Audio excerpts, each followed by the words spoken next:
It's like old.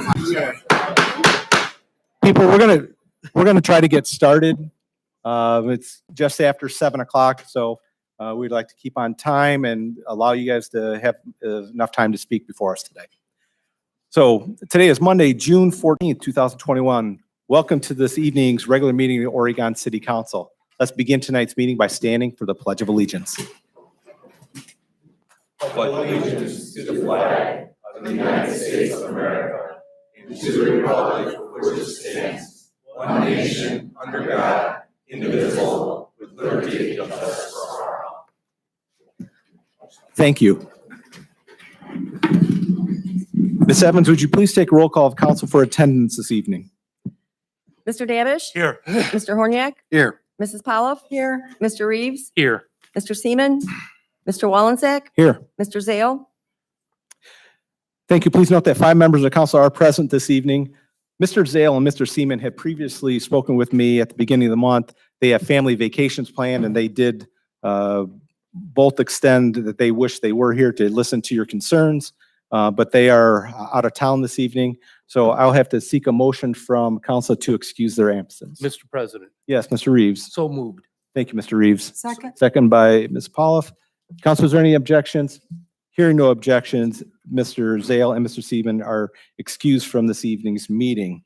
Also joining us are Clerk of Council, Ms. Tina Evans, Mayor Michael Safarian, City Administrator, Mr. Michael Beasley, Law Director, Melissa Papura, our Public Safety Director, Mr. Paul Roman, our Fire Chief, Danny Hartman, Assistant Chief, Mark Mullins, Assistant Chief, Jim Wolf, and then we also have somebody that's going to be joining our police leadership, Ryan Spangler.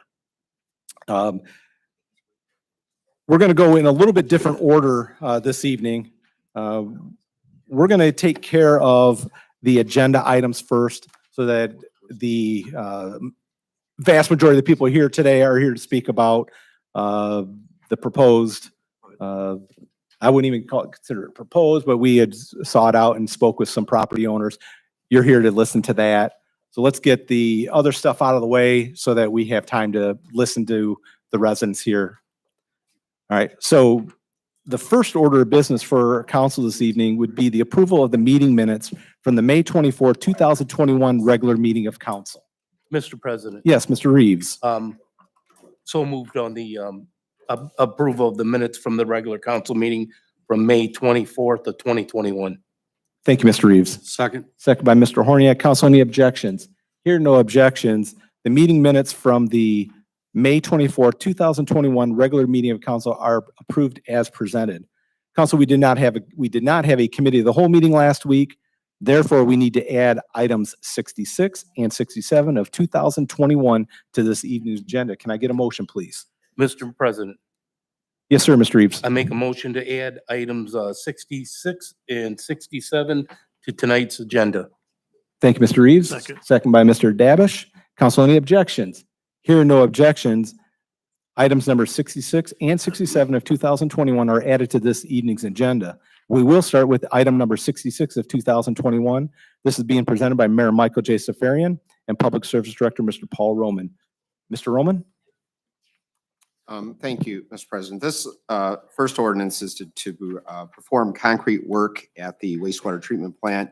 The bid tab is attached. We only received one bid, but Mosier has done a lot of work for the plants. It's usually for the bigger contracts that they perform work. If you look at the bid tab, one of the items mentions the administration building out at the wastewater plant. It's the boiler room and has an elevated garage floor. It is complex work.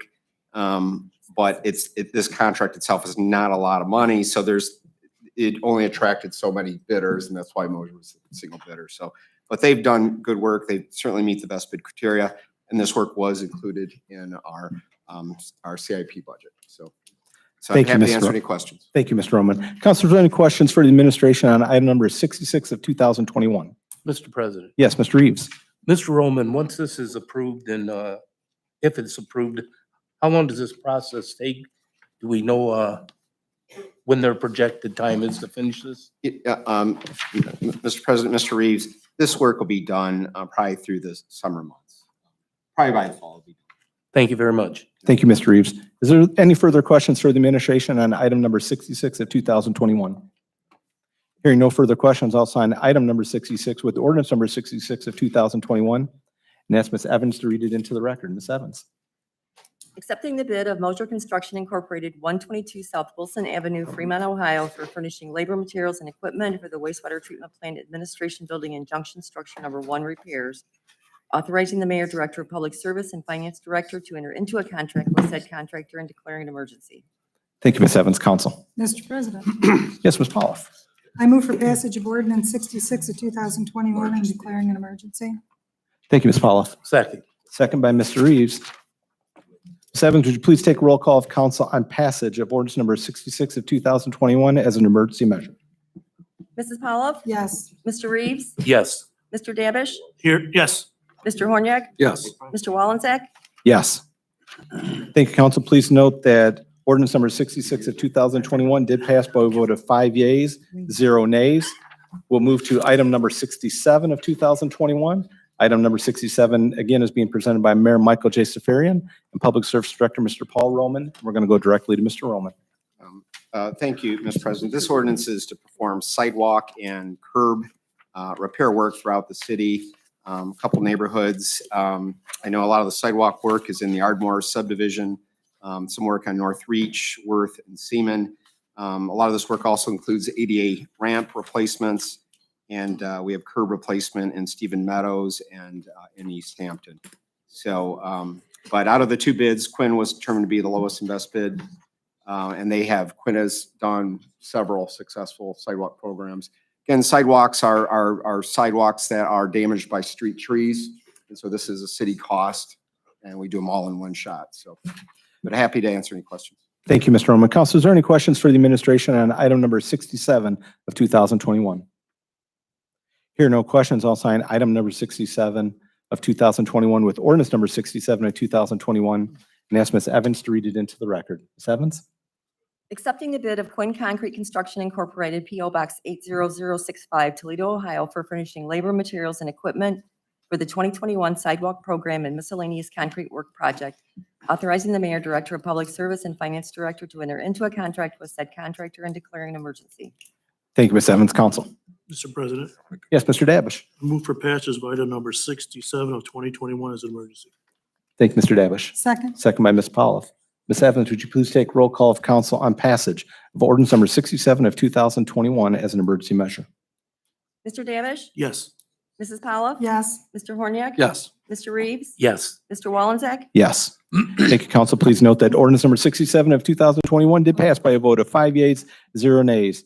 And now we're here up to the point where we're all here for the liquor permit at Bob Evans.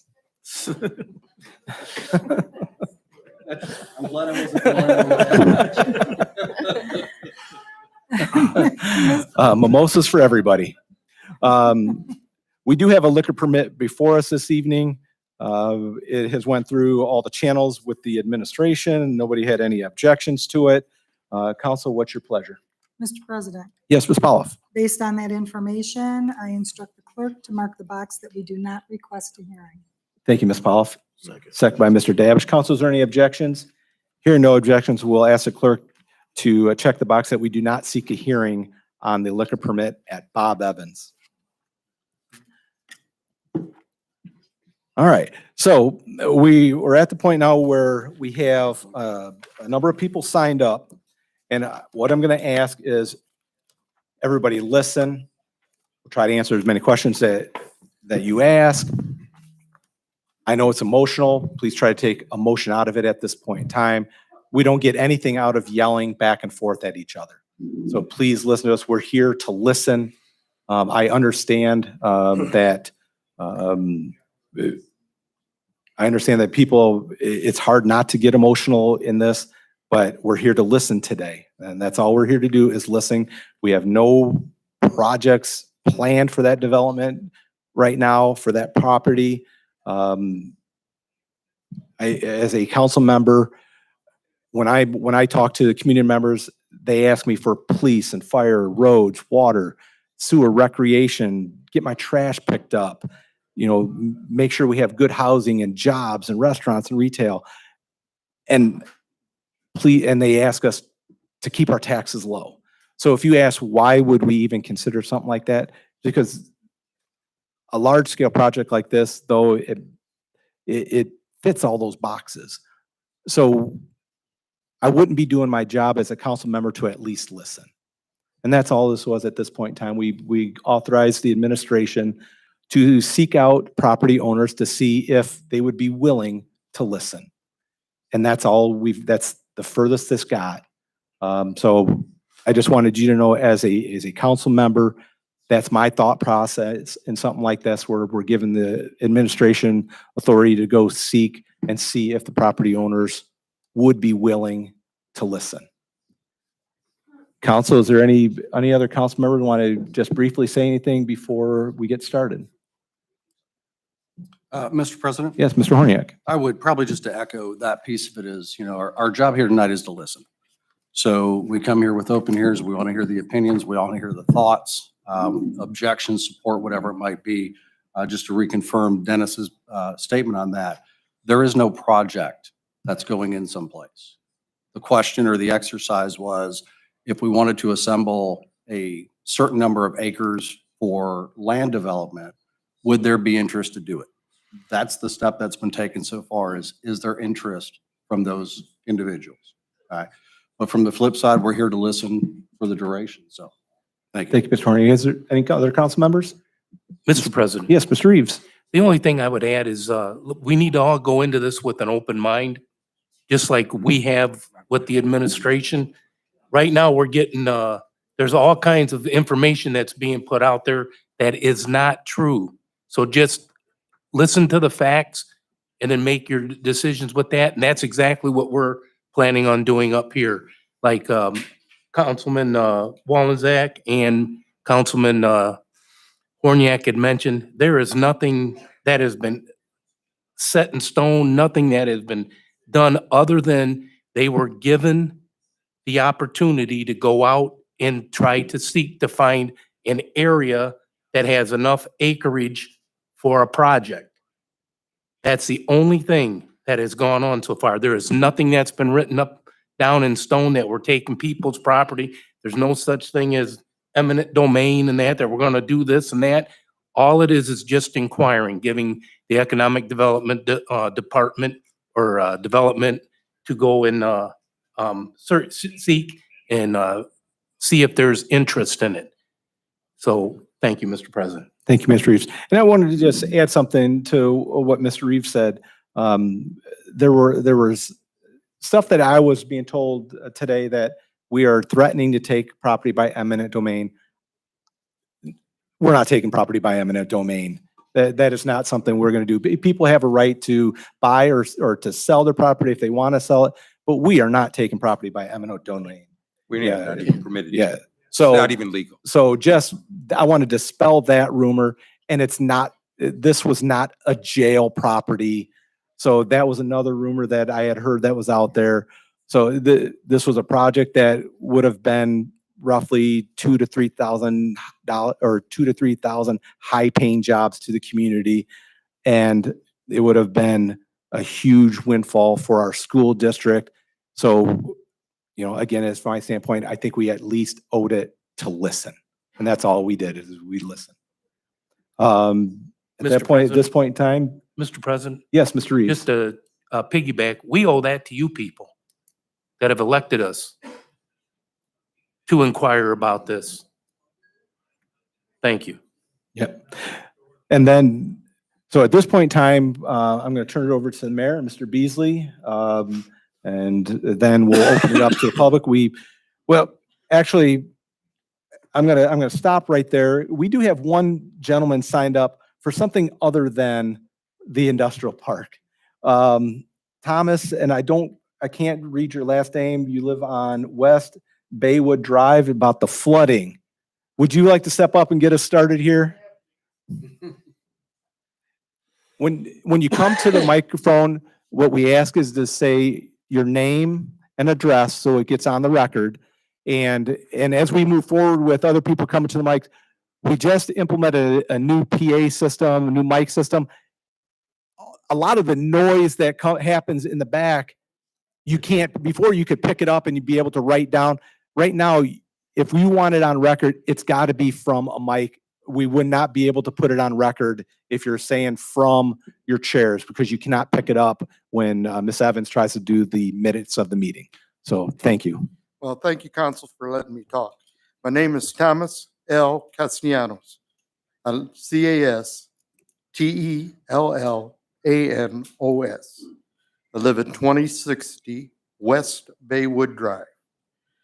And my concern, unfortunately, is personal concern. Yep. I live there. We had a flood, as everybody well knows. And my question was, I left that Friday at 7:30 in the morning to go work out. I came back at 10:30 and I cut in one street before Baywood because there's a green pump down there. I drove down there and I was pushing water and the green pump was not on. There was a woman in waders walking in there. Pulled my car in. I says, it's not good, because I saw 7:30 in the morning. I saw the waves rolling. So then I pulled in and I said, well, I better move my car. That was at 10:30. And when I made the turn onto Baywood to go to my house, there wasn't a pump down there. They normally bring a red pump down there. No pump. Now the green pump's not going, no red pump. So I moved my car. I know it's going to be serious. I walk out 3 hours later. And I said, oh my God. Put my SUV as close to my house because I've got flooded out before. I had to build it way up. So I had at least something to get me out.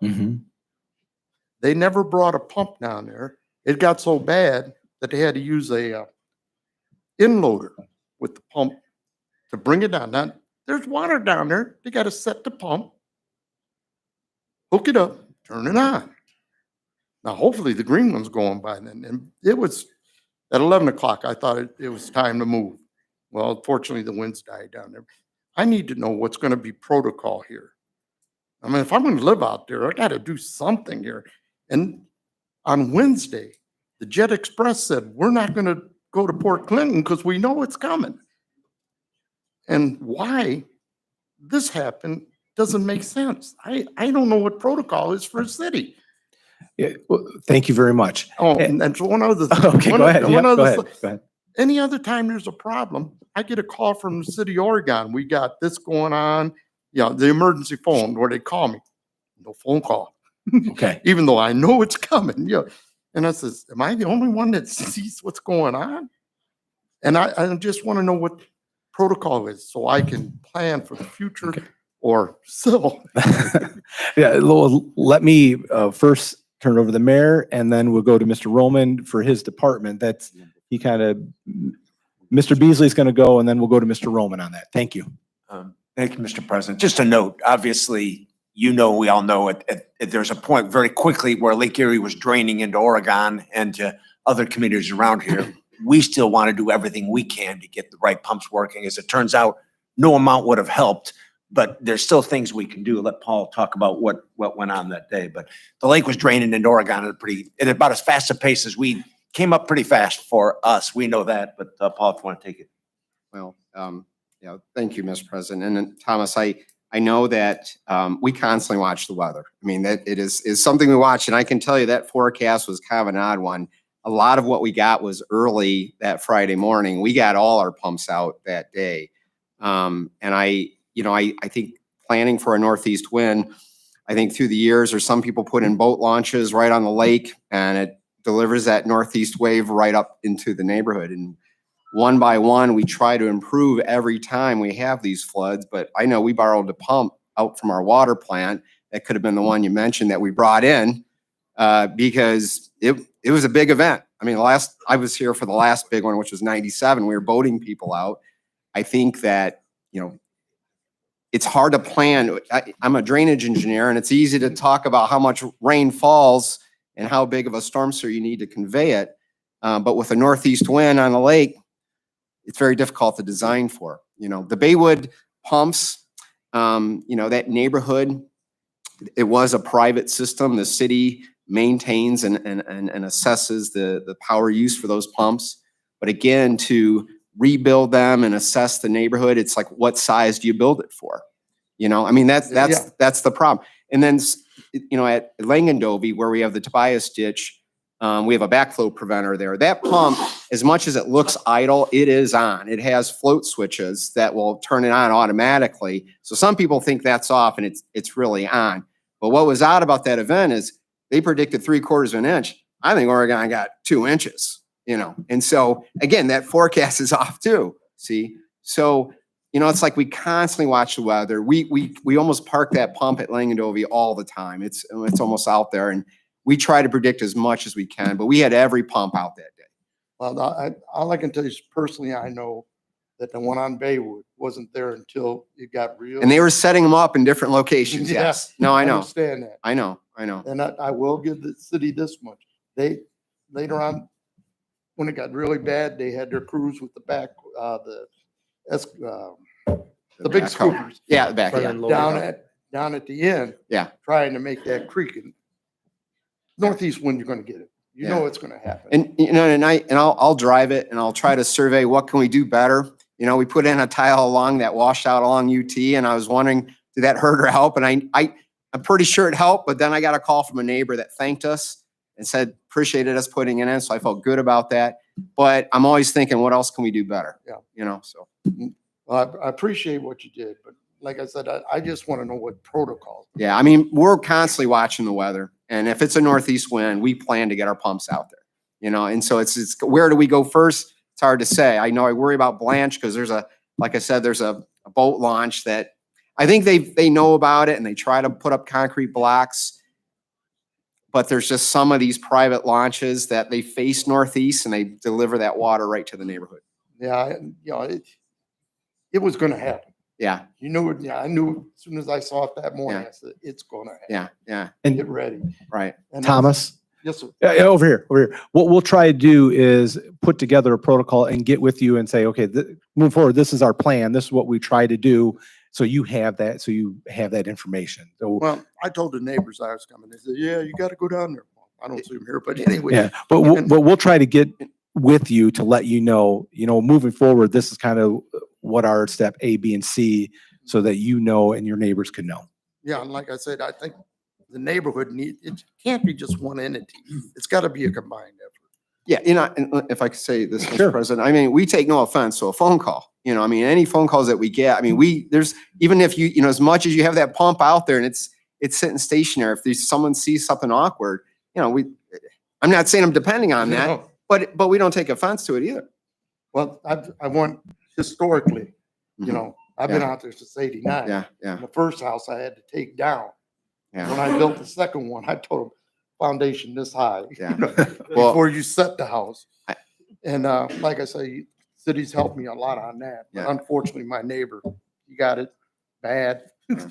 And like I said, you guys did the best you can. And when you got a situation like that, you haven't got time to answer the phone. I mean, be serious. You got to jump here, Yeah. here, and Yeah. there. And I appreciate what you did. I But appreciate you just coming. wondering why the pump and that. Yeah. I thank you very much. Thank you. Thank you for your time, and you can sit and join us the rest of the I'm evening. gonna try. All right. Thank you very much. Thank you. And then we do have Ruth Price. Are you here to talk about the industrial? Okay, we'll let you come forward too. Again, Ruth, please say your name and address for the record, please. My name is Ruth Price. I live at 5255 Seaman Road. I want to talk about the new development that's going in behind Buffalo Wild Wings. Understand? Okay. Yes, I know what you're Yeah, talking the about. condos. Yep. And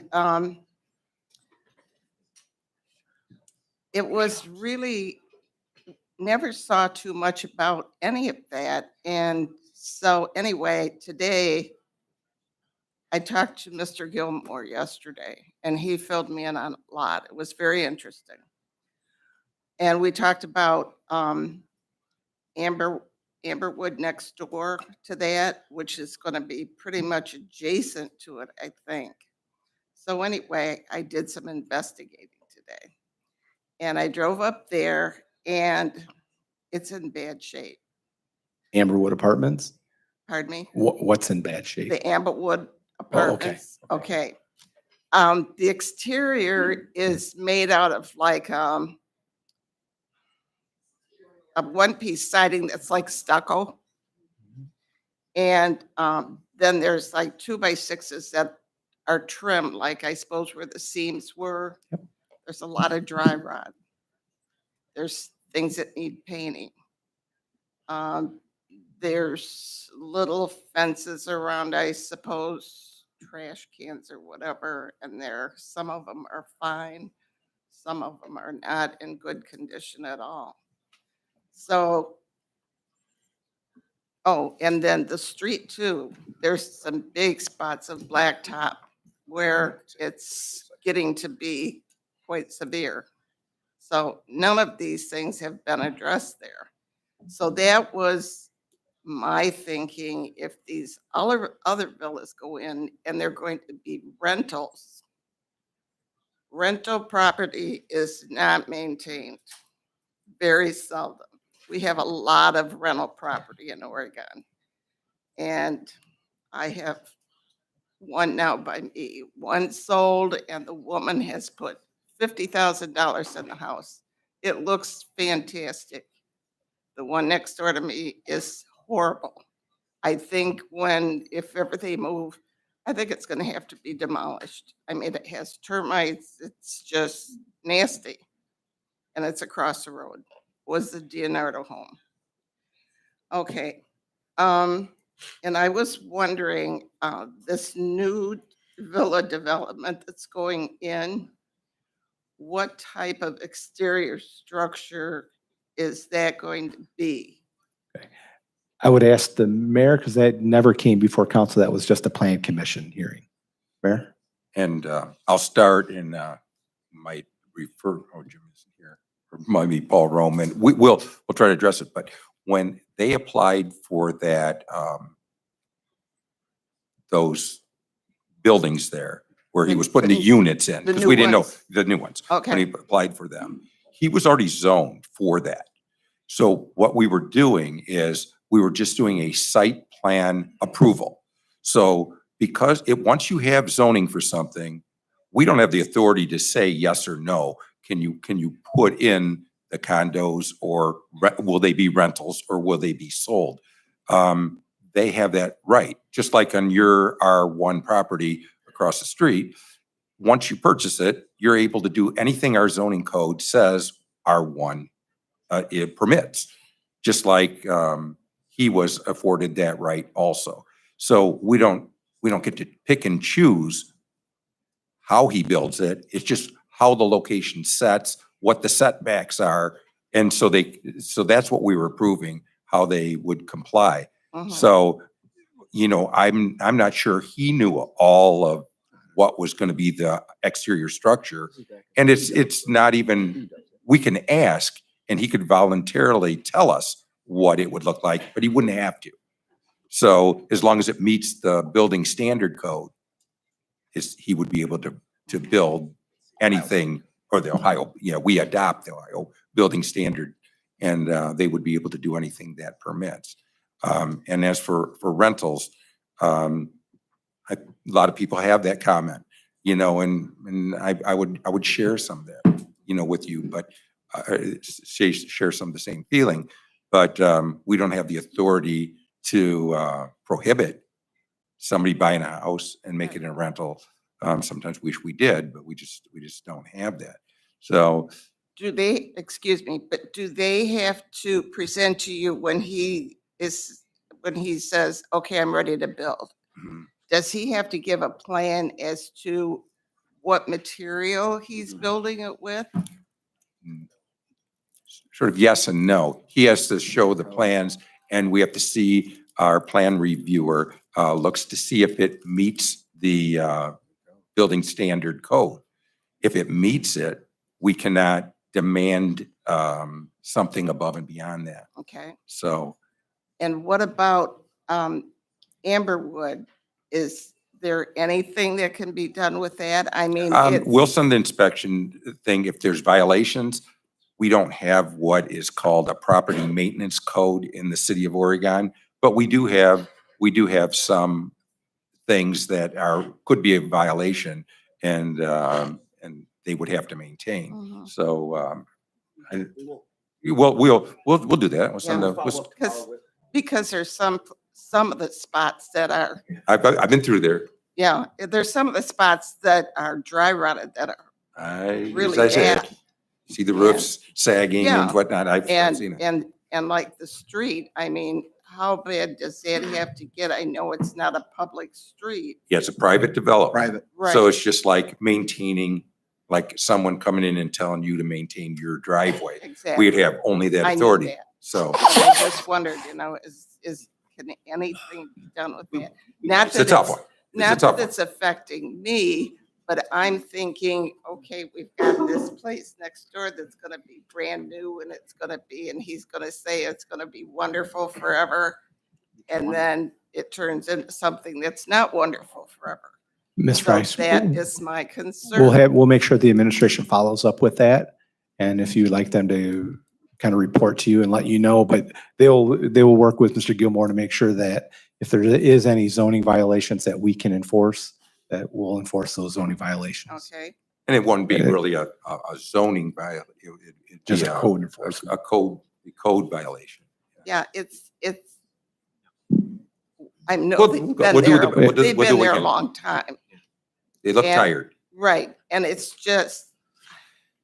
almost like, this isn't it, but it looks like plywood with stucco on it.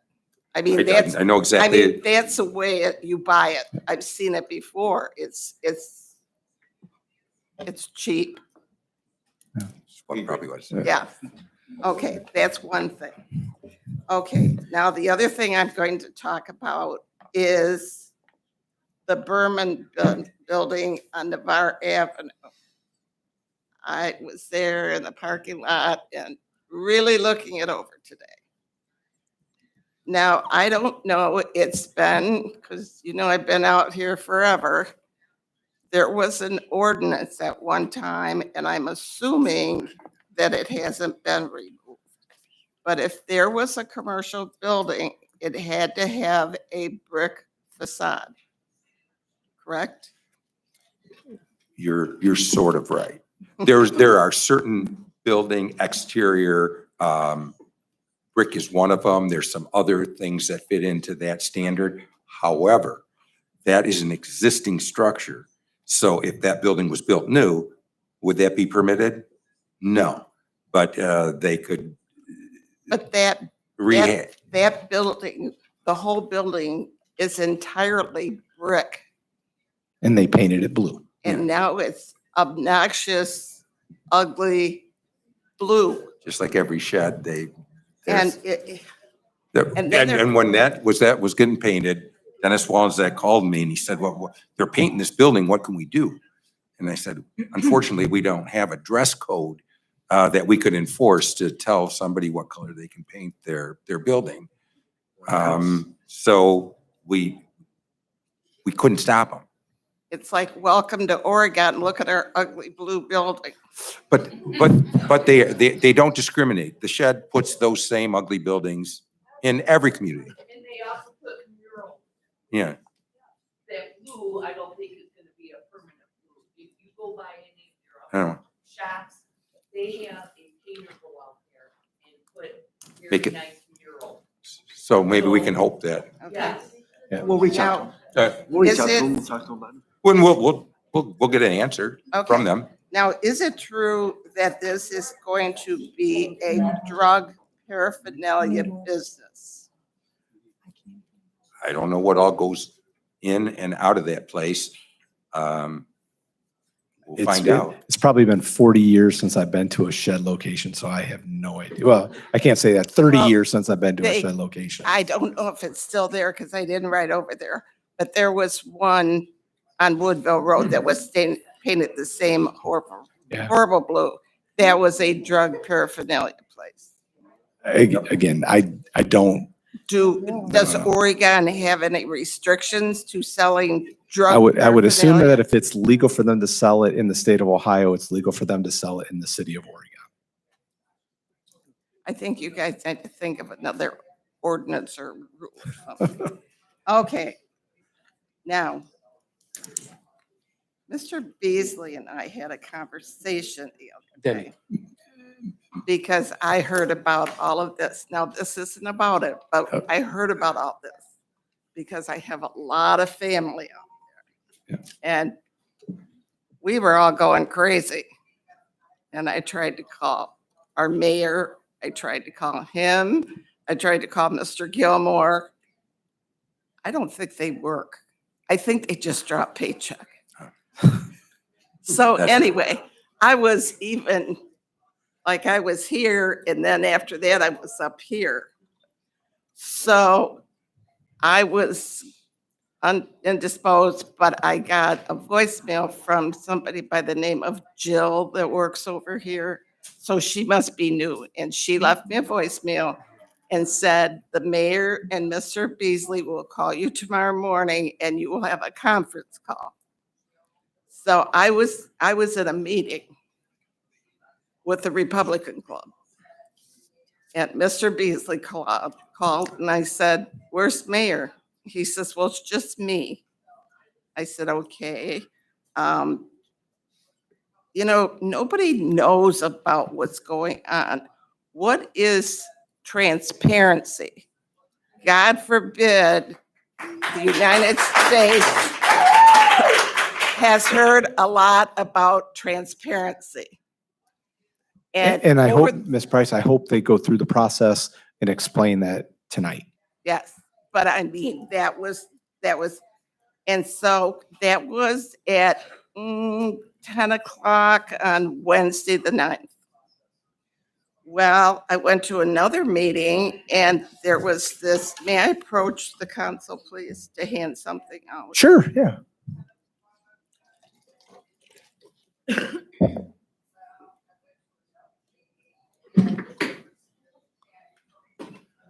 We can hand them down if you want. And just-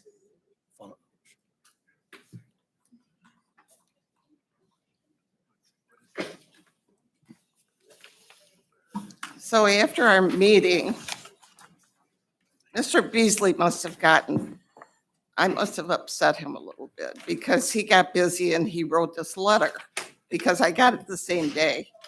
And It was had all been the written the day things- before. It was dated the 9th. And that's all the things that we talked about.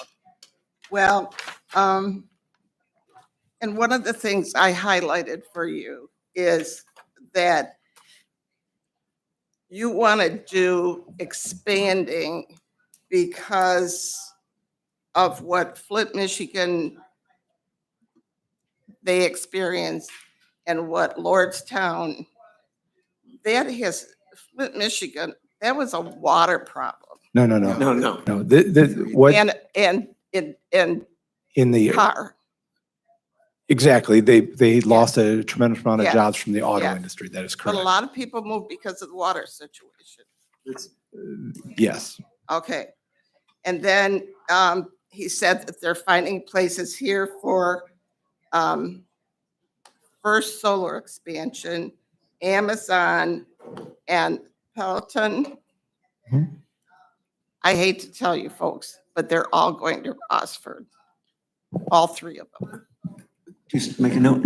If you read the letter, I didn't say anything like that. Correct. I said that projects like that, Give him a, I know the letter, I wrote it, ma'am. Right? Projects like and that. it says that we are facing major unemployment out here. We're not facing major unemployment out here. Anyway, I wasn't happy with Mr. Beasley and he knows it. Then I went for a ride today and I was looking at property in our industrial area. And I looked online, which I'm not very good at, but I'm learning. And there's a piece of property on North Wind Road that's 135 acres to the tune of $4,725,000. And it has a for sale sign on it. Then there was another one at 5255 Cedar Point Road. It's 40 acres. That's $1,400,000. And Lucky Farmers is for sale. It's already been sold. It has been sold. Already been sold. Could you tell me? I mean, that is, you know how gossip goes. I was told Oregon bought it. No, We did not. no. You did not buy it. No. Okay, that's fine, but that's what's the gossip. So that's Understand. why I wanted to know these things.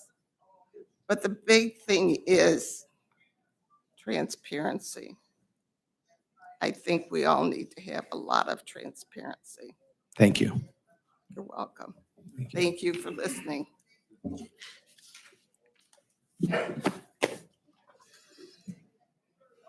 All right. So oh, I thought you were going to say something. The next person on the list, or the first person that signed up to talk about the wetlands. Wait a minute, Well- never mind. I might tell her story. Oh, yes, I'm sorry. Mayor. Okay, I'm going to start at the beginning when we come into the concept of going forward with entertaining the possibility of attracting a big business in the city of Oregon. A lot of people believe that they pay their taxes, the property tax, and they'll give you money to run the city. The truth of the matter is property taxes, because it says, a lot of people say, well, this all comes down to money. In a way, you're right. It does come down to money. But property tax, the city of Oregon gets approximately 4% of your property tax to run the city, 4%. The rest goes to the schools and the county. So in a normal house in the city of Oregon, in a lot of subdivisions, people might be paying $4,000 a year for property tax. That means $160 comes to the city of Oregon. That is not enough to pay for your garbage pickup. So our lifeline is the payroll income tax. Payroll income tax from employees that work in the city of Oregon. And if we have that, we can provide a level of service that most of the people live here come to enjoy, and not only enjoy, but expect. We believe we have a lot of city services, and we believe we have good ones. We keep our roads in good shape. We keep the city in good shape. Our recreation complex is seconded by not many recreation cities around here. So we do need to have that subsidy from all the working employees in the city of Oregon to come up to a little over $20 million a year annually to run our budget, to run and have people enjoy the services that they're used to. The city school systems get, as you know, or as I just said, 72% or so of your property tax. But it doesn't seem to be enough most of the time because they're coming and asking for levies. So we always got the question raised to us is, what can you do to help the schools? Well, property tax on a multi-billion-dollar operation, this one that we were looking at would have given the schools $5 million annually a year. That puts our school systems in good shape. We have also had people say, well, why would you pick this area? It's surrounded by residential, it's farmland, it is out in the serenity of Oregon. And like I said, we were seeing if we could even possibly do this.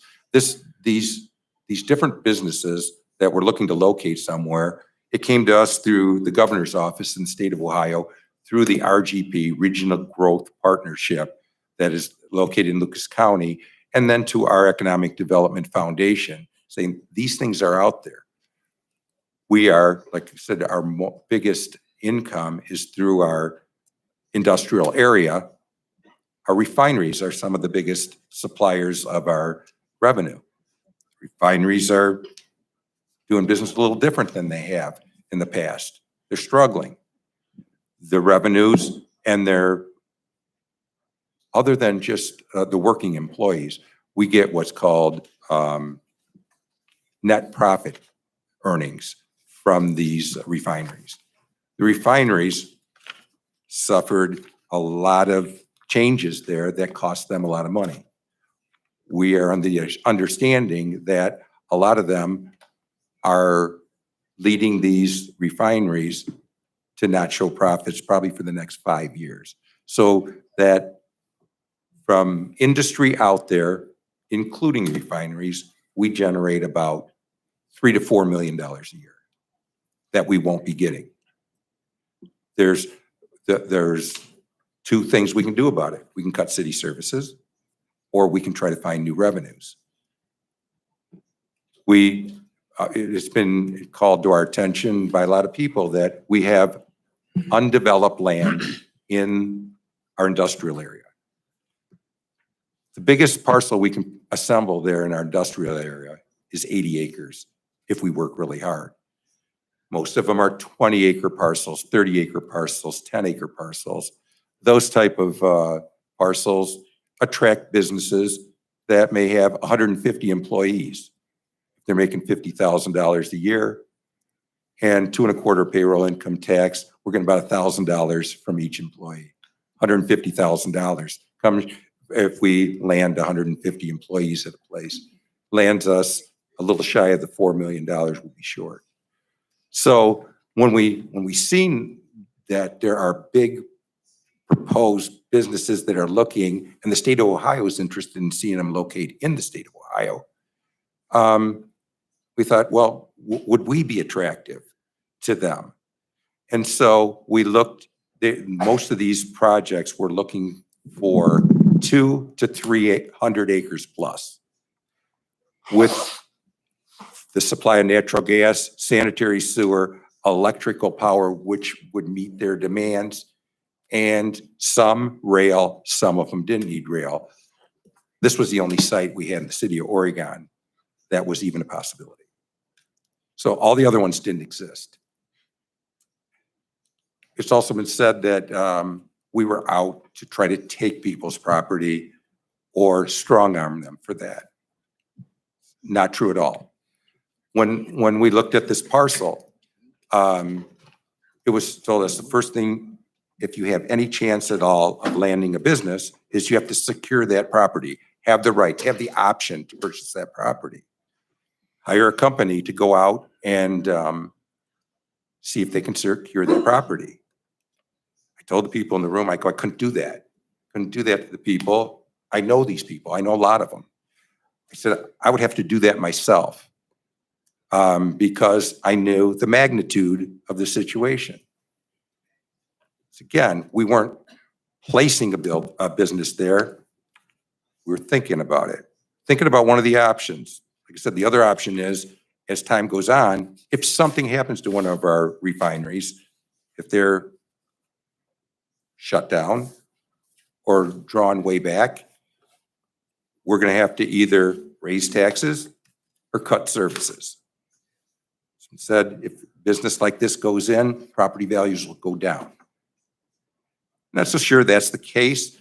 The desirability of the people that live there their desirability to live around it might go down, but in different areas where big businesses, assembly plants like this went up, it found that property values actually went up. I don't want to argue about that. It may go down, may go up. I don't know that. I can't predict that future, but I can only see what happened in other areas. Once again, we're still looking at opportunities to keep our city services alive and to keep our taxes to the people that live in it down and help the schools. So I started to go out and approach these people, and I spoke to a couple of them on a Saturday, and it was brought up that I told people that keep this hush hush. That also is not true. I said, and Beth Ackerman is one that said, I did say something close to that. I said, Beth, I have to talk to 8 people here. I would like the opportunity to talk to them on the next couple days before they hear it from somebody else. I wanted to be the first one to talk to them.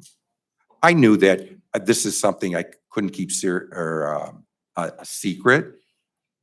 I know as much about zoning regulations changes in this city or in any city as much as anybody in here, if not more than most of them. I know that any of the parcels that they have to be changed, the zoning, it absolutely has to go through the planning commission. Adjoining properties have to be notified, and we have to have a public hearing. After that, 30 to 45, no less than 30 days, no greater than 45 days, it comes to city council for another public hearing. Impossible to keep it under wraps. So all I wanted was the courtesy to talk to these people. As for strong arming them, the third person I talked to was Brian Cusion. Brian Cusion, when I told him, he said, boy, you took me off guard. Very direct. I'm a very direct person, sometimes to a fault. I told him what our intentions were. He immediately told me, I'm not interested. I immediately told him, I thank you for taking my call. If you have any questions, because we will still pursue property around you and what's going on, call me. I answer my phone at 3 a.m. So that is how we got to this point. A lot of stories. I understand people being concerned. If I was there, I'd be concerned too. Fear of the unknown is legitimate. People all have fear of the unknown. As for double top secret, impossible. As for eminent domain, we aren't even permitted to do that. It would be illegal for us to do that. Never a possibility. But the reality is, the council members brought that up. If we stay stagnant here, our city will not have the same services that it does. I hope we can find a huge business that would come and fill up in our industrial area and solve all our money issues. We'll keep trying. If this gets voted down, we will never stop trying to do that. I will present things, whatever I can come up with. Mr. Beasley does too. We are not lazy, Ruth. I do not come here just to collect a paycheck. Pays $32,000 a year. I take my hospitalization out of it. It's not included. I get $1,300 a month. And I love every second I'm here. Mr. Beasley is retired from there, but I'll tell you the same, Mr. I Beasley. get paid from no place but Oregon. All right, I'll tell you the same, Mr. Beasley, when our refineries and our state of Ohio was going after, we get what's called the transient workforce there, and trying to collect the property or the income tax from them is very difficult. As a matter of fact, the rest of the state of Ohio takes that money, and the cities that they're in do not get it. Because of Mr. Beasley, he single-handedly went down to Columbus and was able to secure so we still can collect that, which amounts to about $1 million a year. He did that. There was a job, granted it's a job, but I don't know anybody else in the state of Ohio that could have pulled that off. And he got it for not only us, only one other community gets that, is Canton, Ohio. Us in Canton, Ohio got that because he knew the system. He knew how to work it. It was the right thing to do, but we were going to get screwed out of that money. He secured it. We work hard every day to see to it that our services are kept up. We work real hard every day to see to it that we don't have to put additional taxes on your ballot. I enjoy this job. I take it serious. I have fun here. I try to have fun every day. We will listen to people. This is the chances of landing one of these jobs is, some would say, is 1 in a million. But we still took a shot at it just to see what interests were. What we did also do in the process of going before the site selector and presenting a case, we got noticed. We got noticed enough that they may be able to consider us for some of our smaller sites in the industrial area. We have a good story to tell here. It could be, we could come off with a low emissions low. Still gonna be, I told Beth Ackerman, no matter how you sugarcoat it, you put lipstick and eyeliner on a pig, it's still a pig. I understand if we put a big business there that employs 3,000 people, you'll know it's there, even if you can't really see it. Maybe you can see it, but we're gonna try to provide an option that your children, your grandkids may have a place to work in the city of Oregon. They may choose to want to stay here. We don't want them to have to leave the city of Oregon to seek a good job employment. We will not force anything down anybody's throat. I like the people out there. Even though Beth might not like me, I still like her. I mean, they take, I still like you. I told you that many times. And it's fair. It's fair for you to be mad, fair for you upset. We're all can be feared of the unknown.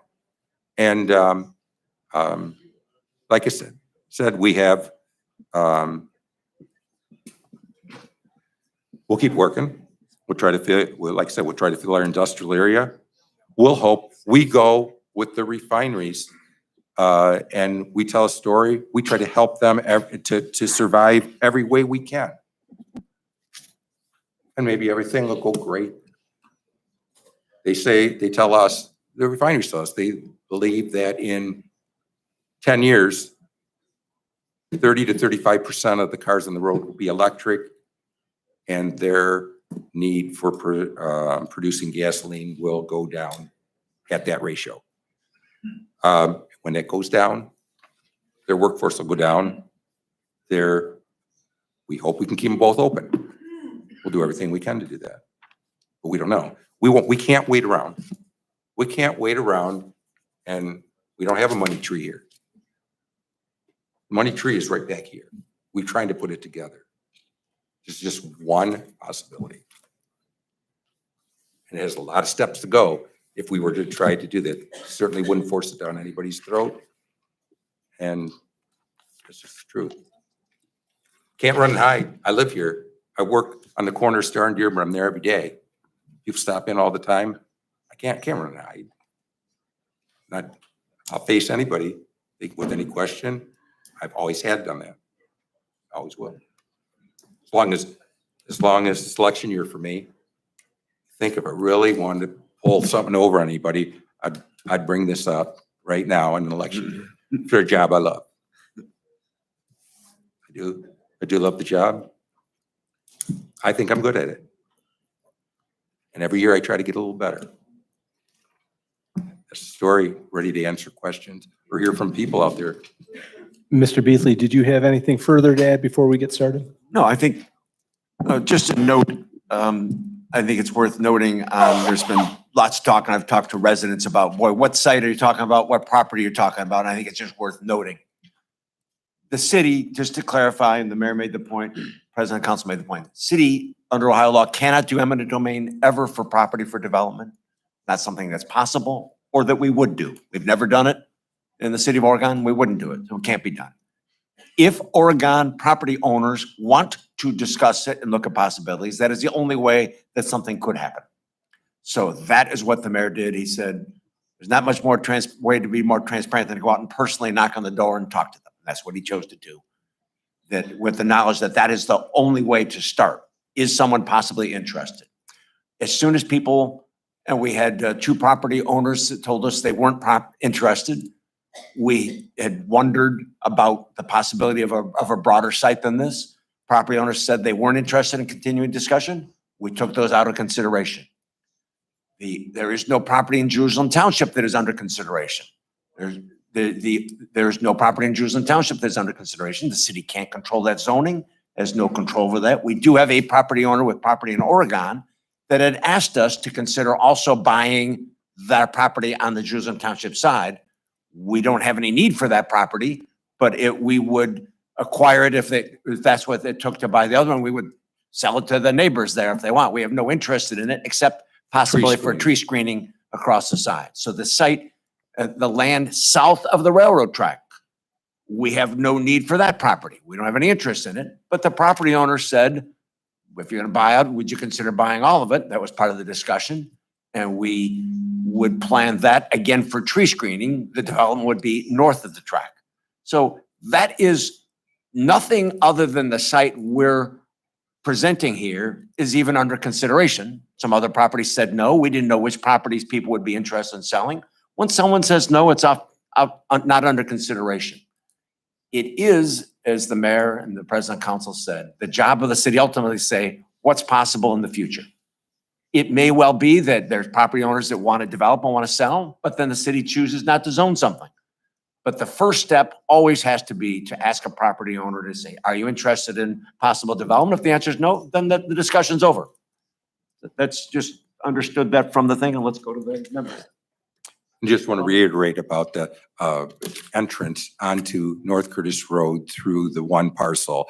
As Mr. Beasley said, there will be no, if we were able to achieve it, there would be no entrance or exits onto North Curtis. We would use that diagram you see right there. All the interest was to go on and off of Navarre Avenue, not off of Brown Road, not off of North Curtis. What you see there is it. Or you're looking here. I'm looking here. Navarre handles 68,000 cars a day with, yeah. All right. So all I'm saying is that I understand traffic will go up. You're right. That's traffic will go, more traffic will go in that area than it currently does. But subdivisions, if you filled that with subdivisions with 500 houses, you're going to have 1,000 cars a day going in and out multiple times. We've done studies about the same amount of cars. Okay. Let's do it here. Wait, people, please. When we'll call people forward, we have a list of people that we're going to go through. And then if you have additional stuff to be able to hear and get it on the public record, we got to speak from the microphone. Yelling out from the crowd, you'll hear an answer, but you don't know what he's answering. So please, if you want to say something, after we go through the list of people, we'll call you up to the microphone and you can ask your question. That's the only way we can get the question on the record. So thank you. At this point in time, we're going to ask Steve Solander. Steve is our first person. Please state your name and address for the record, please. Hi, thank you. My name is Steve Solander, and I currently live at 2435 East Vale Avenue here in Oregon. I'll keep my comments fairly brief on this. I know we have a lot of people that want to speak. My purpose in being here, my main purpose as a citizen of Oregon is obviously the concern over the wetlands and our farmers losing their land as well, that they've been in for centuries. So my purpose in being here is to support all of them and be able to stand with them as well. My question, well, you know, the one word that I keep hearing that is really the basis of everything right now is transparency. And that's been a real issue that I've personally seen over the last, I've been here almost 6 years next month. Just continued issues with transparency. If there's transparency, people don't have to speculate. People don't have to try to figure out what it is or guess what it is or, you know, make any guesses. Transparency, just be honest and open with your citizens. You work for us, not the other way around.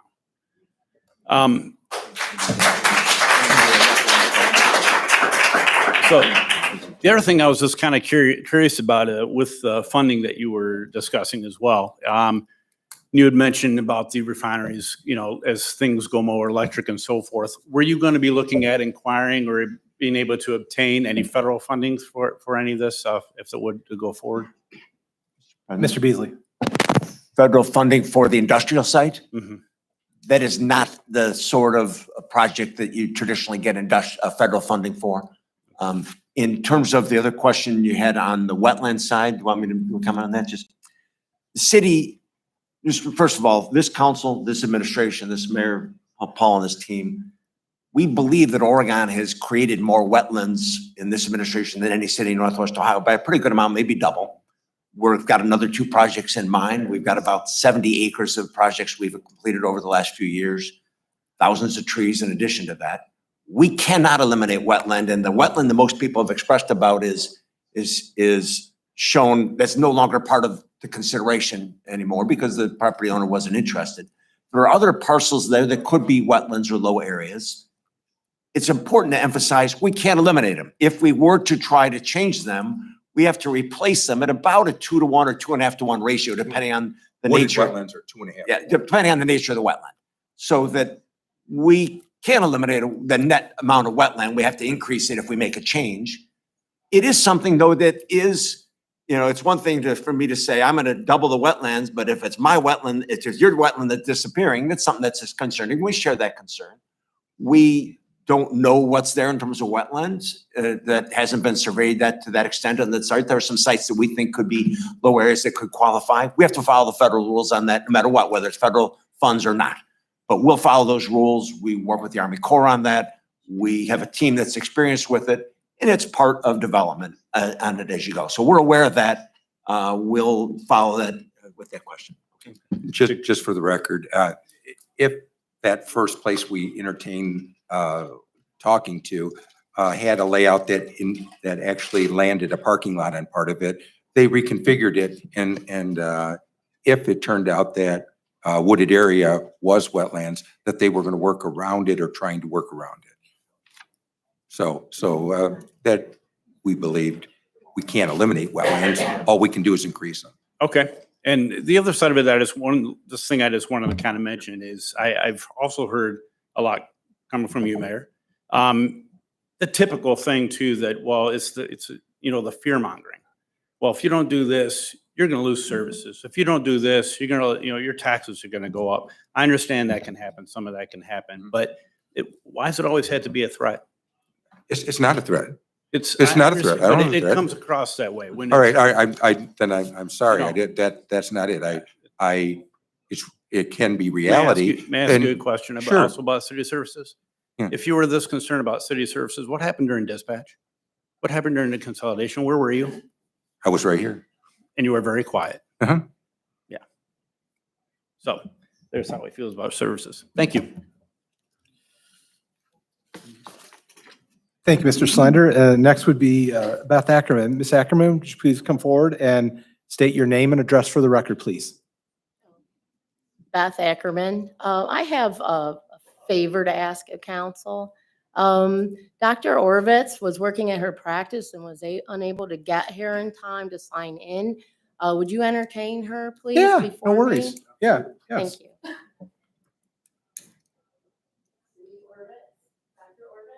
Yep. She's here. I know she's here because she texted me. There she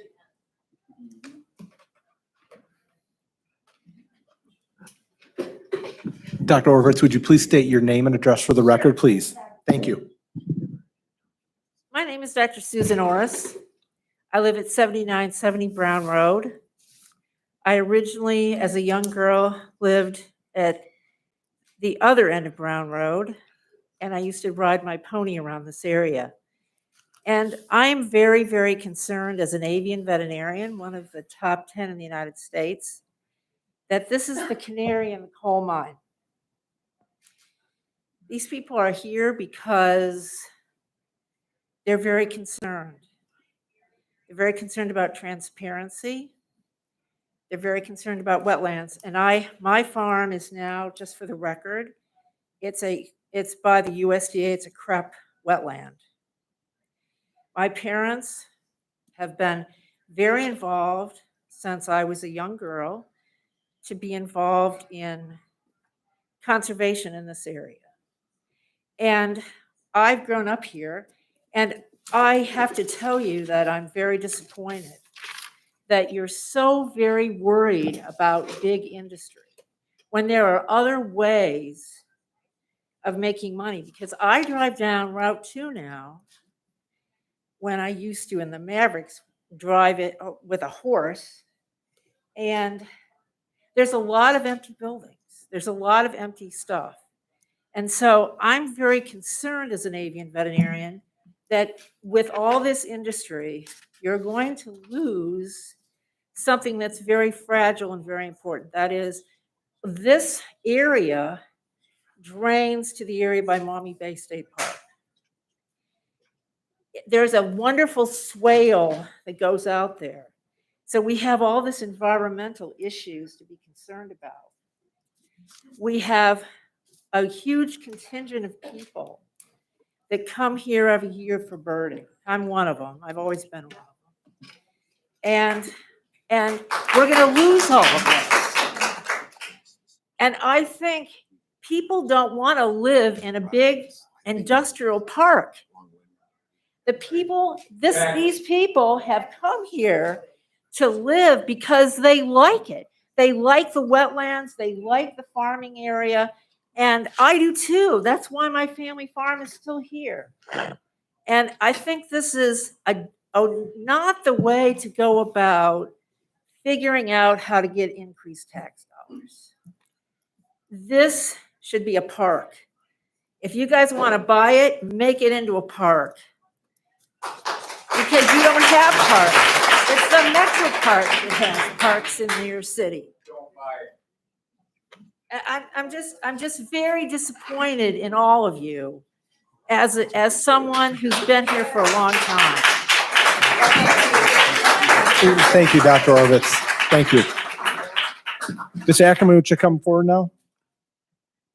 Okay, I highly respect her, and she is one of the preeminent bird veterinarians in the country. She realizes just how important the industry, and it is its own industry, the tourism industry, and what it does for our region and our image. I came here, I mean, I've been a wreck. This has caused me a lot of duress. I don't like being called a liar. I made a lot of notes, but as you know me, I'm going to shoot from the hip. Sorry, it's a metaphor. Don't get excited.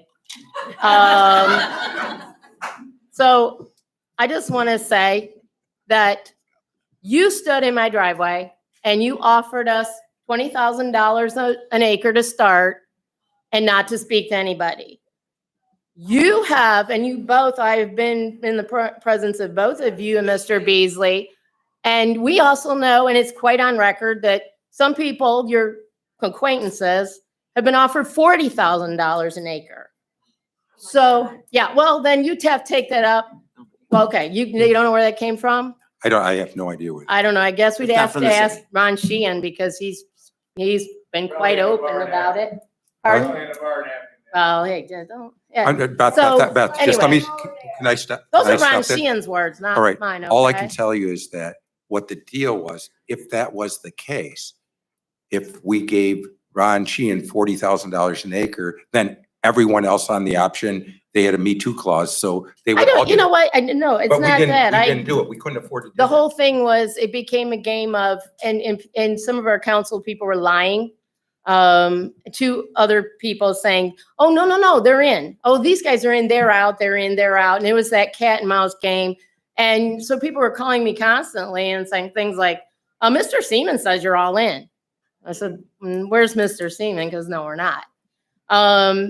My husband and I won't lie to anybody here. When someone knocks on your door and says, hey, we want to give you a chunk of money. Who here isn't going to go, yeah, well, what do you want? You know, let me think about that. And my husband and I discussed it, and we are part of a community. Most of the people that you see that have property there, they don't live there. They don't even live around there. The people that you see that have opted out are members of this community that care about the image that we present to the world. And pulling into Oregon from the East End, it was always the yin to the yang of the industrial end. We've all had to smell it, see it, and all that. And it's a necessary evil, don't get me wrong. But we just think that Maumee Bay State Park is a jewel. And by the way, our park system, the state pays for Maumee Bay, the county taxes pay for Pearson Park. You guys don't have, I mean, you guys have great rec. I love it. It is awesome. You did a great job. But as far as parks and natural spaces, you don't have a great track record for that. I mean, you're resting on the laurels of our tax money that provide these other opportunities. Like I said, I came here, I calmed myself down.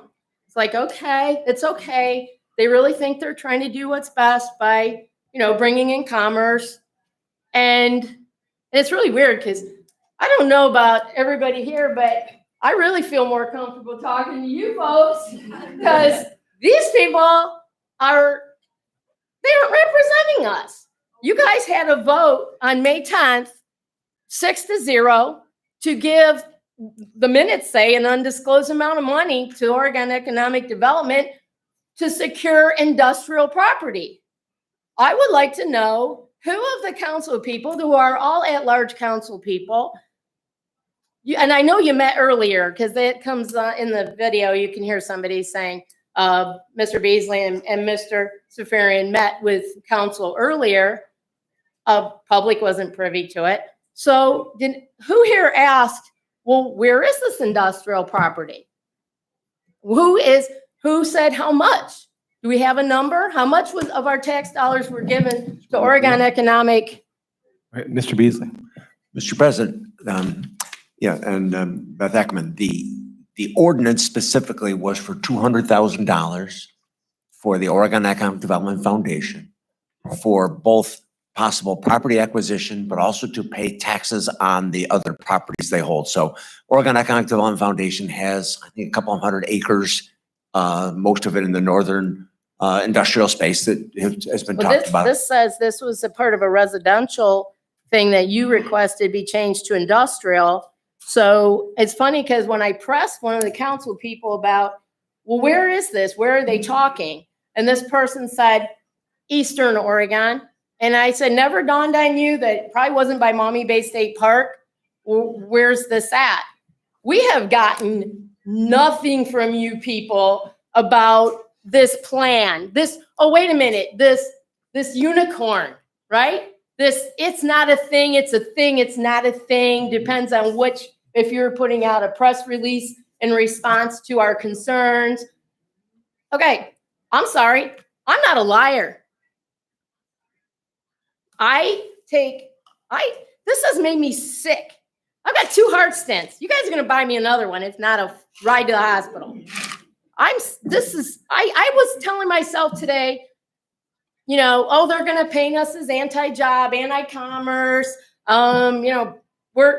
No. Anyone that knows me knows I am a proud American that believes in American jobs, American industry, and you're not gonna put me in that pigeonhole. We know better. I'm sorry, but you stood in my driveway and then you again at a separate meeting where someone was trying to convince us to get on board, combine us with another parcel so they could get us more money. And I'll take a polygraph if you got one, because you don't call me a liar, buddy. So you told me you were the project at the time was for an electric battery factory. This is what you were saying. Battery assembly. Right. Okay. For electric cars. And you're going to tap into, the clean energy, the green energy thing.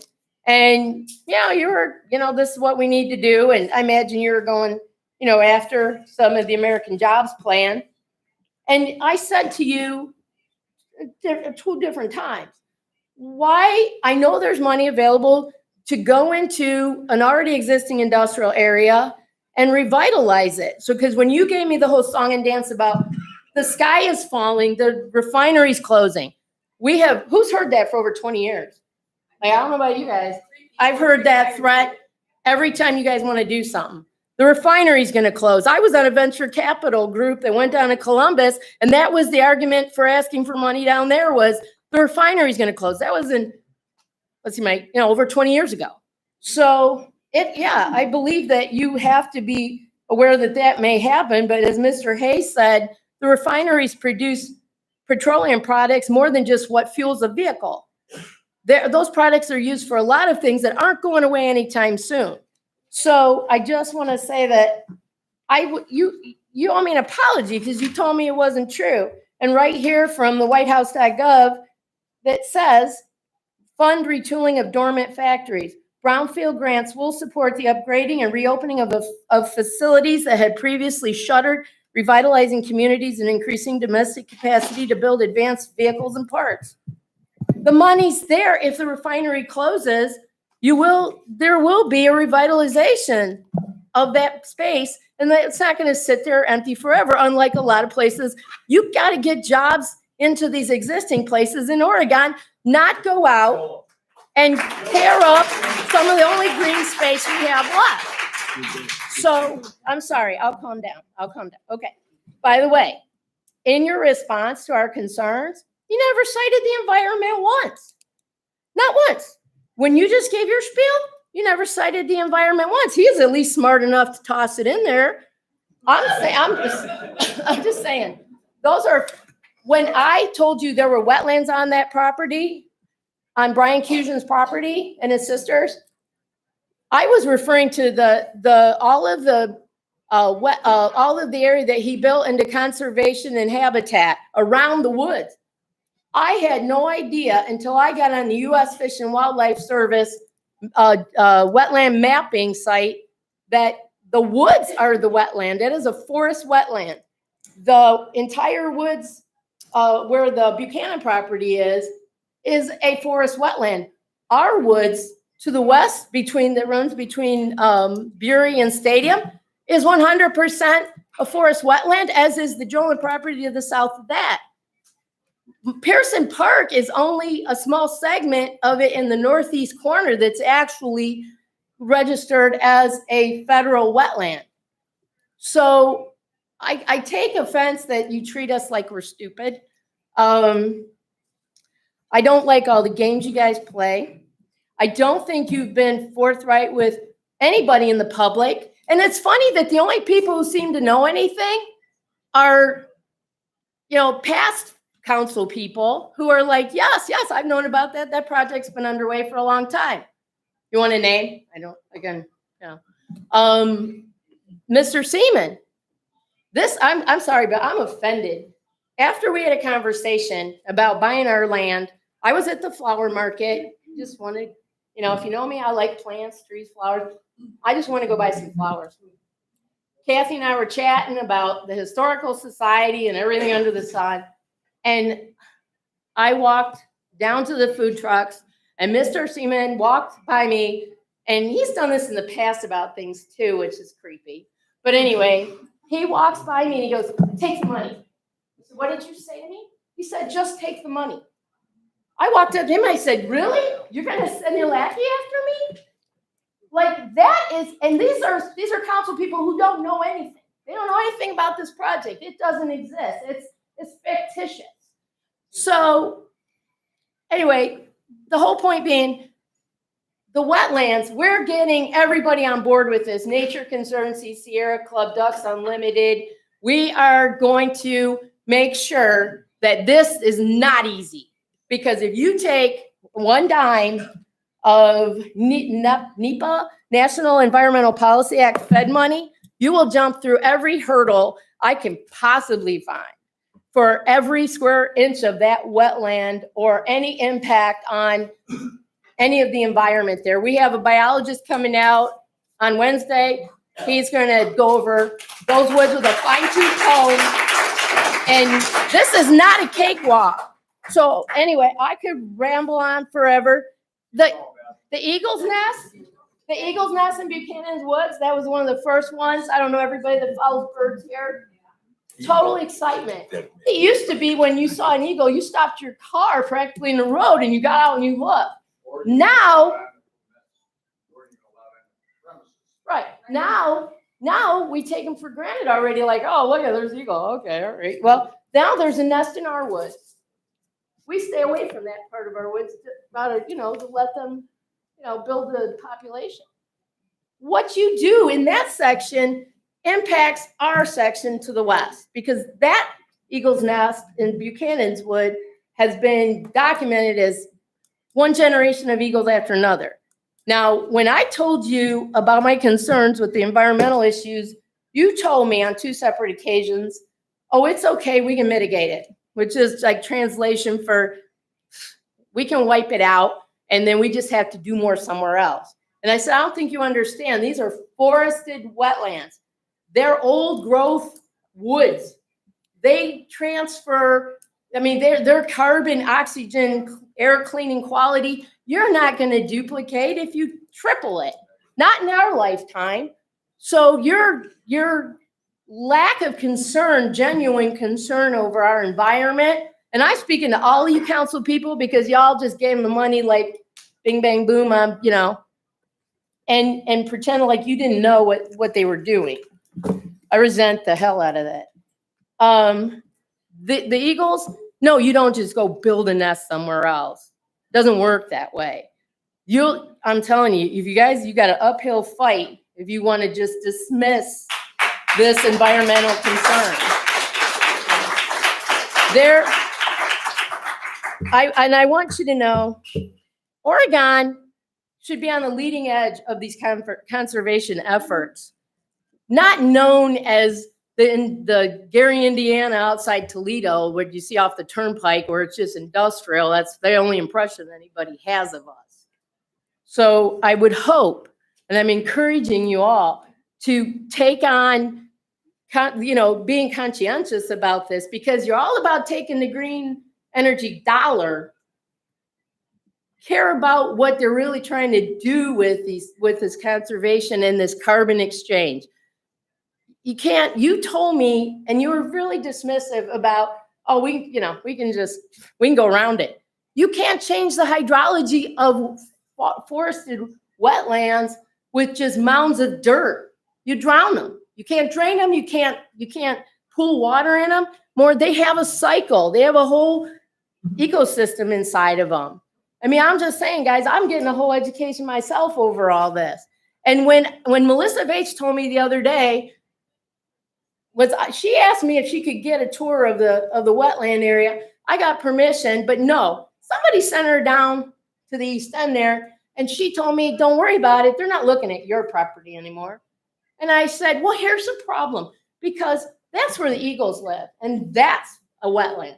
So if you think it's about me, I guess go to the shed because you're high. So I'm just, and that's another thing, drinking at Bob Evans and getting papers at the shed. Oregon, you are aiming high. That is awesome. You want the high paying jobs and you want the nice homes and everything. Hey, I don't judge. You want to light up? That's whatever. I don't care. Everybody thinks I'm high all the time, I guess, apparently. So, yeah, it's the blue building.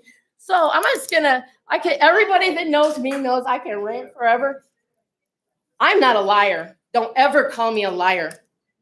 Because I stood in your offices, and I sat in your offices, and you said, when I told you that Brian's dad built, did this fence or tree row and everything, this windbreak, he got an award for conservation for doing it. You said, good, I'll put the road right next to it. You did. As God is my witness, you said that. I'm sorry, dude, but we got to get real, because there is just so much lying going on, and it isn't coming from me. And anybody wants to call me out on a fact, let's go, because let's have that debate. I'm open. I'm game. I'm a little worked up more. I was going to be civil. I was going to be, thanks to Mr. Binkley at Whitmer High School, I was going to be, this very calm, composed, addressing my leadership. And right before I left home, I was busy, I'm doing a lot of research with this, which thanks for wasting my late spring, early summer. Appreciate it. I looked onto some websites. I'm always looking to see about job openings and available industrial space, because I'm not just going to go this whole, like, you want to paint us into this, not in my backyard, not my backyard. No, dude, that's not in my community. Not in my community. And that is the wetland corridor that leads to Ottawa National Wildlife Refuge. You take a piece out of that, you're irresponsible. It has nothing. You want to play like your green energy? That's a joke. So I'm going to leave you with this. I got on I got on the Regional Growth Partnership. By the way, that was a lovely Zoom meeting the other day where we were referred to as hurdles and obstacles, and you need to get those out of your way. And Mr. Zurchek saying, you need to secure the site. Yeah, okay. Well, anyway, I get on the Regional Growth Partnership site. Guess what's on there? This is up for grabs, people. That, including my property, our property, Brian's property, Kevin Rudy's property, it's on there for sale. It's available. They're liars. Liars. I'm sorry, I'm coming down. Okay, all right. You are not telling the truth. So I got maps. Anybody wants one? I printed them off as fast as I could. But you have our property. You have, and then I thought, no, it could be a mistake. Maybe Summer doesn't know how to make a map. Apparently nobody does because, I can see that. The thing is, you're playing this game where you tell us, you blow smoke up our ass over here about there's nothing going on here. There's nothing to see. We're not doing anything. It's a proposal. Meanwhile, I go on Regional Growth Partnerships and your employee, Summer Vrieselar, has submitted this up for grabs. So yeah, I'm glad you guys aren't doing nothing. Plain as day here. We can all see what's happening. It's all transparent. So, and just in case I wasn't sure, I printed off the material that was attached to it. And included in that is the parcel number for my property, the parcel number for Brian's property, and for Kevin Rudy's property. I've never seen that. I really gotta ask, I was civil till I saw this crap. This is despicable. I can't believe you guys. And here's the thing. Yeah, I want her held responsible for this false information. This is causing me such duress that I can't even know. You just hold up, buddy. You get to say crap all the time. Now listen, when it came to all of the information about these properties, someone typed, Summer, I assume, or you gave it to her. I don't know which one of you guys gave it to her, but she works for the Oregon Economic Development Committee, and she gets paid by the city of Oregon, so you can see where she'd be super impartial. You wrote property description, agricultural with some wetlands that can be easily mitigated. Yeah, I see how you guys are taking that environment thing real serious, real serious. You know what? You represent my property is up for sale. You even put the parcel number on there. You can talk to my lawyer because that is despicable. Now you want to call me out on some of these lies? Who's telling lies? Let's talk about it. Who's telling lies? I heard that at the beginning. Was that you? I didn't say lies. Somebody said, oh, someone's spreading lies. There's a lot of lies going around. I don't deal in hearsay. I deal in, if I didn't hear it firsthand or wasn't a witness right there, I don't say it. So unlike a lot of folks about what they think they heard, I want to know. So am I being accused of lying about something or misrepresenting myself in any way? Because go ahead, I'm right here. Let's do this face to face. Miss Ackerman. What are you talking about? Wait, you've got to come to the microphone and talk. We can't hear you on the record. Yes. I do need a name and address My for the name is record. Lynn please. Gibbs. Lynn Gibbs. Okay, thank you, Yes. Lynn. Okay. Address. And an address for the record. Just for the record, Yeah. Lynn Gibbs. Thank you. We've never met before. I know. We can it's get just a her- girl we can thing. get her- That's okay. We'll get her. I didn't want. Oh, yeah. Me neither, sister. Okay. I was so Um, suspicious. I just really need to know if she's lying Oh, what? about anything she just said. She said you came to her porch and you said this and you said that. Just for me, not for anybody else in this room. I was there for 4 hours. So- All I'm saying is, when Beth said, there's only one thing I thought got misconstrued was when she said, I told her to keep this hush hush. And I said, I need a couple days to notify the rest of the property owners. Could you give me that courtesy? That's all. How did Mr. Seaman go by her at an event or whatever and say, take the money? You think she's lying about that? No, I know he said it. I know he said that. That's right. So I'm asking for a raise of hands for every city councilman that knows about this and what's been done to these people. I got nothing to lose here. I live on Taylor. Mhm. I'm not in the wetlands. Know what I'm talking about? I'm not from here. Yeah. I probably won't be here later. But the truth is, for now, I would like to know, as a citizen of Oregon, if my elected officials are lying to their citizens. That's all I'm asking. I would like to hear the truth from you. I would like to know if there's backroom deals going on, if you're no talking backroom about deals. this stuff. What is this with these stupid maps then? Why would you list her property for sale?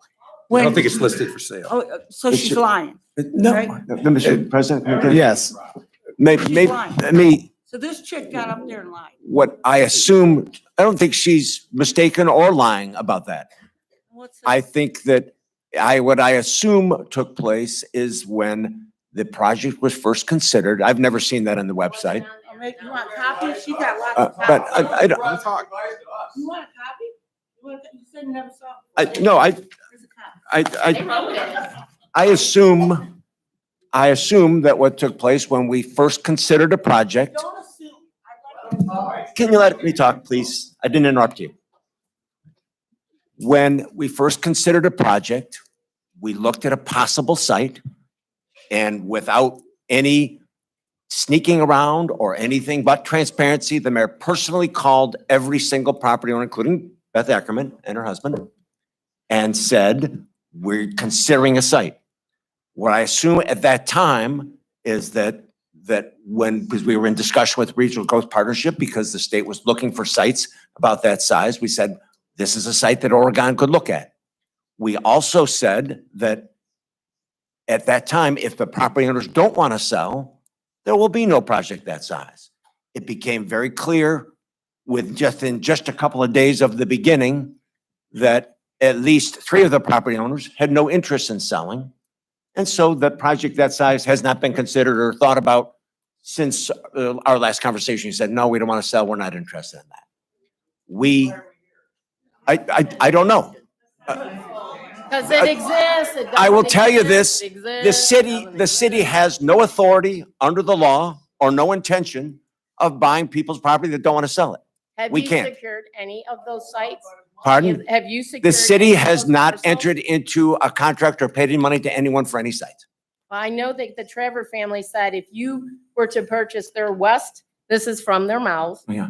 If you were to purchase their west parcel that's inside Oregon, they insisted that you would purchase the east one also. The city's, Dick Trevor, and he said, good, we'll put a road out to North Curtis. That's what you said. Yeah, you did, dude. but Yeah. How he many said- both of us? Come on, guys, let's go. Who wants taxpayer dollars for the polygraph? among the things that was said was that but we could look at access to North Curtis that way. That's not something we're interested in. I will say this, again, the city cannot, under the law in Ohio, take eminent domain for anybody's land. I never brought up eminent domain. Okay, I asked others you have one shouted it time- out. I asked you one time about eminent domain. You said, no, this is not that. It's kind not of a thing." possible. I don't So talk about the city, eminent the city is, and its foundation are in discussion with the property owners that are outlined in that map and only those. So if you bother to ever have okay, so let's get this straight. We wouldn't all be here if somebody didn't let the cat out of the bag. They still hadn't called a public meeting. Your council people never, who here got reached out to by their council people to find out about if this? I didn't. I've been here So- 55 years. Heard about it from you 3 days ago. There is no transparency. You should have put feelers out into that community to find out what the community thought about a potential for that site. But you wanted to lock down those parcels so that when it came to the zoning, you'd be like, but we've spent all this money and now you can't possibly say no. No, I don't want to, I'm not getting political. This is a very bipartisan crowd and we're all pissed. And some of you are up for reelection. And I'm not endorsing or whatever anybody at this point, but some of y'all better think about how you've represented your constituency, because you're all at large. And when the only time anybody hears about anything is when somebody won't take the money. So I'll tell you, my community means more to me than that. And how dare you put my property on there with my parcel number and Brian Cusion's when they made it very clear to you. Yeah, I don't know. Why don't you fire the chick? Because I think you're going to find out that that this duress is going to cost you dearly and financially. Again, I don't want to.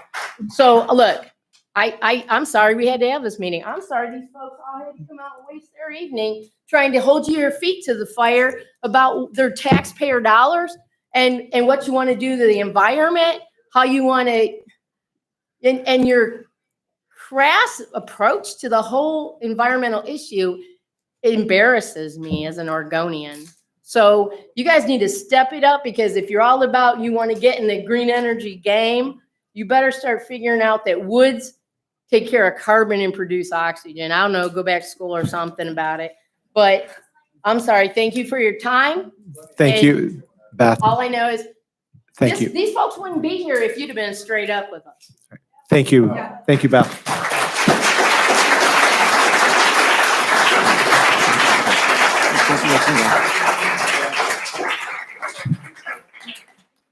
The next person that has been signed up on the list is Amy. Amy, do you still want to come forward? Okay. Amy, if you would state your name and address for the record, please. Thank you. Hi, my name is Amy Massell. I live at 5929 Navarre Avenue. I just moved there back in September. Okay, thank you. I'm here to tell you that not a single one of you are looking at these people with what is it? It's just weird. I've only been back to Oregon for a year, but it's just weird. Here we go. Location, location, location. Where I live is awesome. I grew up there. My mom grew up there since 7th grade. My dad was a band director at Clay High School, and he fed this community. He fed this community with education. Did he fill his pockets? No. He was out with his band on Friday nights when he didn't march, and Saturday nights. He played at weddings on Sundays or church on Sundays. I watched my family work hard. You are looking at this whole community of people that work hard. We love this location. When I get up in the morning and I walk outside, it's relaxing. It calms me down. I'm a 6th grade teacher. I need that calm. Okay? Okay, location, location, location. I would have never in my wildest dreams thought that any of you would think it would be okay to put children on a bus for 5th grade and 6th grade and parade them up Route 2 next to what you call a battery factory for electronic cars. Okay? For 2 years, they're going to parade down.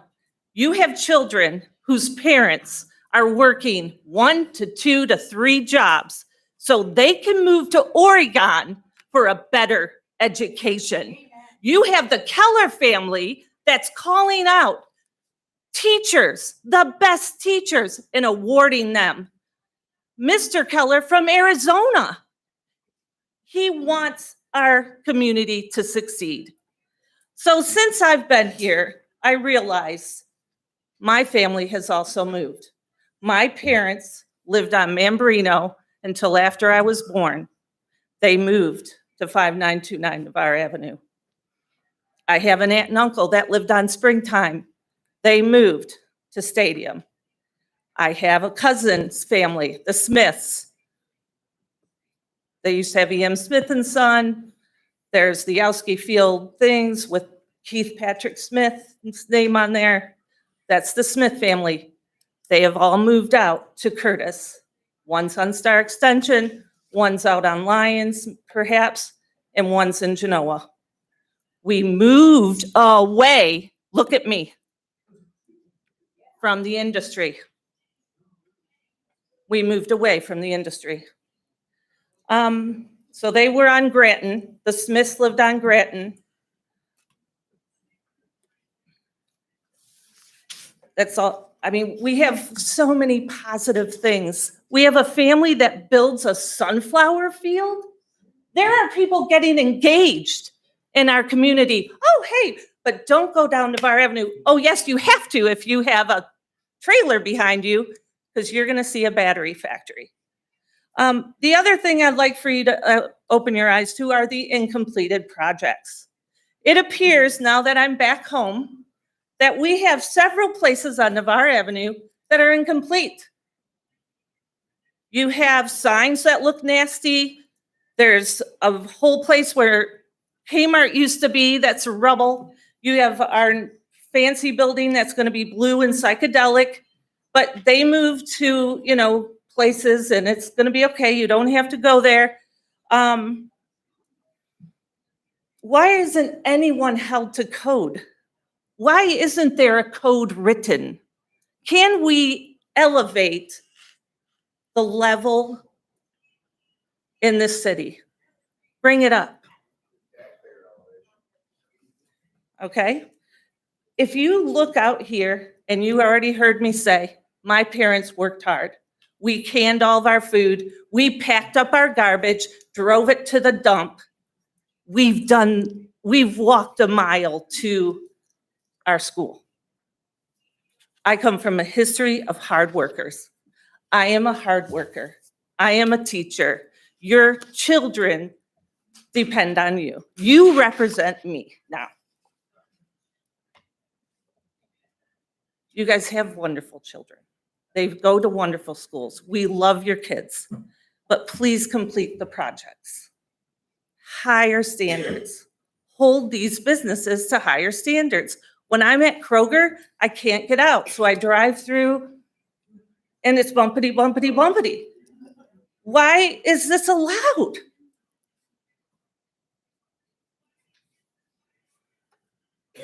Property maintenance, okay.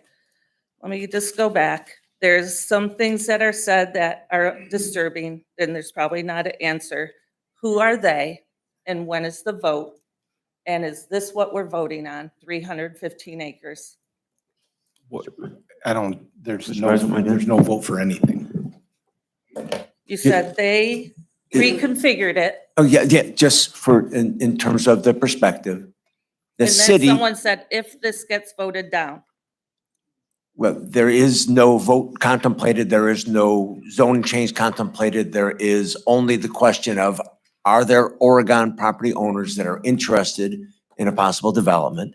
And if it reached that point, and if we went through a rezoning for that, then there would be a vote, there would be a public hearing in front of a plan commission that all the adjacent property owners would get notice of, and then 30 to 45 days after that, if it were to pass there would be a hearing here. So if there is a vote on anything, it would be some months in the future if there were a project, but there is no And then vote for contemplated. zoning, who gets the alert? Who do you contact? well, I'm at every- 5929 well, Bar, about a half the- mile from Bury. There Would would, I get a contact? there Yes. would be a, go ahead. Yeah, everybody in the surrounding area would get contacted for the plan commission meeting and the council meeting. And they post signs that there's going to be a public hearing around the property, so people are alerted to it. Like, what's your radius? I don't know the exact, Mr. Beasley. Mr. President, what we would do is certainly anyone who signs in here today will get notified. Believe me, if this were to be something that would go forward, it will be among the most well-publicized zoning meetings we've ever had. So there'll be a good crowd here. There'll be a good All crowd right, here. and one last thing. I'm an educator. My parents worked for the city schools. My husband is an engineer. He went to Wade High School, served in the military, then went to Toledo. He was forced to move to Oregon when he lost his job during the pandemic, and my father had passed away. And My mom was so excited. You know why? Industry. My husband's gonna get a job. My husband makes $100,000 a year. He didn't get a job here in our industry. He travels to Delta. So when you say this is coming, it's not coming. It's not coming here to uphold your people in this city, your children. Thank you, Amy.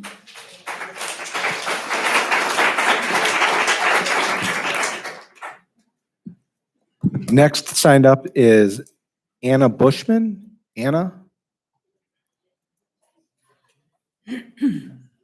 Anna, if you could state your name and address for the record, please. Yes. Thank so- you. So I'm Anna Bushman, and I live at 1440 South North Curtis Road. And I do have an Oregon address, but I live in the township. Okay. And I want to address you. I don't know how I could follow those wonderful ladies because You did a they good have job. made a very clear point. But if you look at this room, you look at that hallway, you look at the amount of traffic that came in tonight, and whether you call it that this will be the most well-advertised public meeting you have as you make your smirky smile about it, this is absurd. Look at what your citizens are telling you. They're saying that they don't want this in their community. I moved out of this community. I was born in this community. I moved out of this community and I left it to go get education, to get opportunities that I thought would be here. But I am back here. I am back here. I came back to this community because I enjoy the wilderness of it. I enjoy my land. I enjoy looking out on my porch every morning and drinking my iced tea and watching the eagles fly over the top of my house.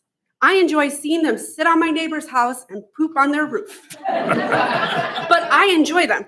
Clearly you do too. You have pictures of them. You don't understand. You want to talk about ways that you can bring income in and can support your areas. Our township is also talking about that. We are in the same dilemma of paying for the 911 consolidation and paying for those things. But you know what? No one in our township is talking about buying property. Is it a niche of this city that they should buy property? Because you own a lot of property and we're paying taxes already on that property. You just said somewhere in there, your supposed Beth Ackerman ordinance, $200,000 or whatever. Who else is supporting that? Or us citizens that you haven't developed, whether that's 20 acres, 30 acre parcels, you haven't developed that. I moved back here because my other half and his family have owned this property. They can tell you who owned the property before them. They can tell you whose aunt, uncle was on this parcel and they sold it to so-and-so. They take pride in their community, which is what drew me back to this community. I supported this community.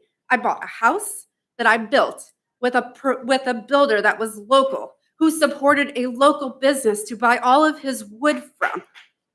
I supported this community. I support this community, but it is not supporting me right now. And it is not supporting the citizens in this room. Because if it was, we wouldn't all have to be here to look at you guys and ladies in this room because there wasn't transparency. Did anybody contact the township and say that you're looking at this industrial that's going to march up and back up to their property? And perhaps, whether you want to call it a lie or a truth, you have an owner who says you're not taking part of my property in Oregon without taking the township property. Anybody talk to the township about that? No.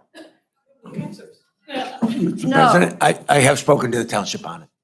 Oh, you have? Yeah, since after discussion Since the began. township meeting that occurred, that was last week? I don't know.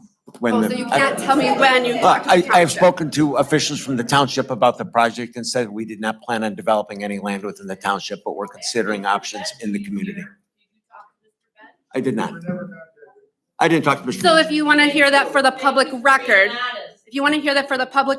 Mr. Bench, the president of the Jerusalem Township, said he was never contacted. Yeah, I haven't talked. So if you're telling me you contacted somebody, that doesn't seem to be an accurate statement. Make a point. My statement is accurate. I talked to one of the trustees this week since, I don't know when your meeting was, Mr. Last Bench. Tuesday, I Okay, just clearly said okay. that. But I, The president would know if you Okay. talk to anybody. okay, I didn't say I talked to him before the meeting. I did speak to a township trustee this week and said, we're not planning on developing any land in the township. So that's after the township clearly made a statement at their township meeting who said, we have not heard anything from Oregon about this development. They have not contacted us, and we don't have any plans to continue to follow that. Don't you think that just as many Oregon citizens are here or township citizens are here, that they will feel the same pressure that you're feeling? Because they also are voted in by us. And you do work for us. And I would encourage all of you to think about where your votes are spent in this fall. Because this is not how I would spend my votes.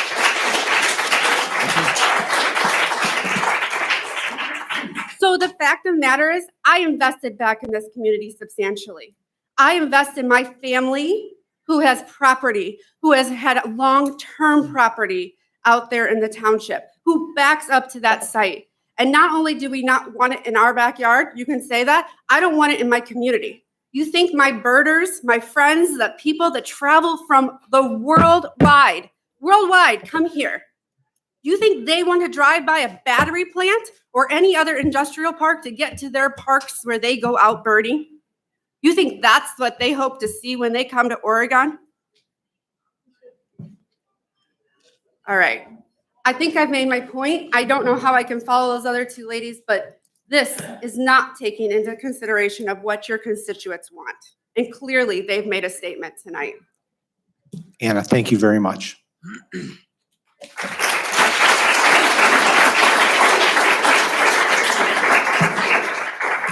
Frank Kozansky, please come up.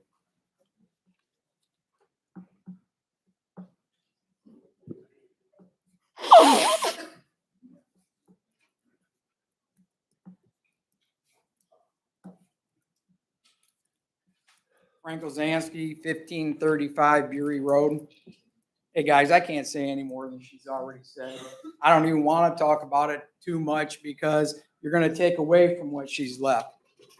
But in all honesty, she came to me and I helped talk to you. I talked to you personally, I talked to Councilman Seaman personally. It was the only time we ever heard about anything. We found your minutes from May 10th and Melissa Vage came and talked to us and her, and it was made very clear, and she went and talked to you. Okay? At that time, you told Melissa there's nothing in the plans. We're just looking at this. We're just trying to figure it all out, right? So what I don't understand, Mr. Beasley, is why you stated in the administration plan to bring this legislation forward in the next few weeks, but an opportunity had been working on has manifested itself sooner. What opportunity? Mr. Is President? this the battery plant? Mr. Beasley. What took place is that the State of Ohio and Regional Growth Partnership reached out to communities like Oregon and said, are there places you could assemble sites for potential employers here? So we had been in discussion, and that opportunity was an opportunity to be considered for a potential development. So that's the opportunity that presented itself. Okay, so there was no plan at that time. So when No. I talked to the council people and they said, we got an opportunity to bring this company in, they're talking about a company that is not developed yet. That's correct. Okay, because see, this is the sort of things that happen and you read when there's no communication. I also talked to Councilman Seaman, since he is your finance chair of council, correct? How much money is set aside for this? I don't know. What do you mean you don't know? Let me answer, Mr. President. Well, no, but I want to tell you what he said. Okay. I don't know, because this is your guys talking to us, because you're supposed to talk to us when we got questions, correct? Okay, I don't know. I said, well, how do you go and make these offers to acquire at that time 400 acres that's going to run between 16 and 22 million dollars? His answer, this is your finance chair, is when we spend that money, we'll get it back the next day from the company. Wait a minute, you're acquiring land that you have no company ready to move in, and it's only going to be gone from the city finances for a day? Mr. President? Mr. Beasley. Frank, let me just make the point clear. The city or the foundation has no intention of acquiring property. The city was seeking to acquire options only for the property and we would not execute those auctions without a project, the city would never, or the foundation would never, doesn't have the budget for or the plan to spend that kind of money. If a project manifested itself, and if the community chose to rezone it, only then would someone proceed on those options, and those options would have been assigned to the potential development, not executed by the foundation of the city. Because most of you know I'm a business owner, and I believe, like Beth, in American jobs. We need jobs. Just got to do it the right way, okay? So then I also look at the finance end of it, because it costs me money to run my business. Yeah, I'm sorry. She even brought up here, Mr. Beasley stated that the foundation has the fund that manages, acquires, and sells property. So. Wait, let me take a shot at that. Frank, they're just in the process of using some of that $200,000 to buy a site in Windscape for $45,000. So what's that? Yeah, CI, commercial industrial, yes. Okay, so that's what that statement. We are in the process. We made the offer. We will probably end up owning that very shortly. Comes out of that. When we have, what's that? It's on actually Windscape Drive off of Wind Road. It's in an industrial park. Yeah. Okay. Yeah. All right. So there's 200,000 of our taxpayers going to buy that. But you guys also looked at, when you went to these property owners, which at that point, I think there was 6 of them in the very Started at beginning. 8. Started at 8. 8. Yeah. All right, you offered them $50,000 a piece to not sell, develop, or do anything with their properties for 2 years. Whether you buy it at that point or We whether didn't. you don't, they would get to keep the $50,000. No. So they're lying about that. No, we offered them $10,000 for the first year. And if there was a renewal, it would be for $15 additional thousand. So that's $25,000. We're still talking another couple $100,000, $300,000 for all the people. No, just now for the we're down to opportunity. 5. We're down to 5. 5? All right, so Okay. 5 Well, times. we were told so 50. Okay, and again, since we didn't hear it from any of you, we can only go by what we're told because we're trying to draw facts. If we Okay. had enough interest, we don't have any exercised options at this point. Not one. Not one. Not one. Well, that's good. All right. And good. maybe it's because we all started talking.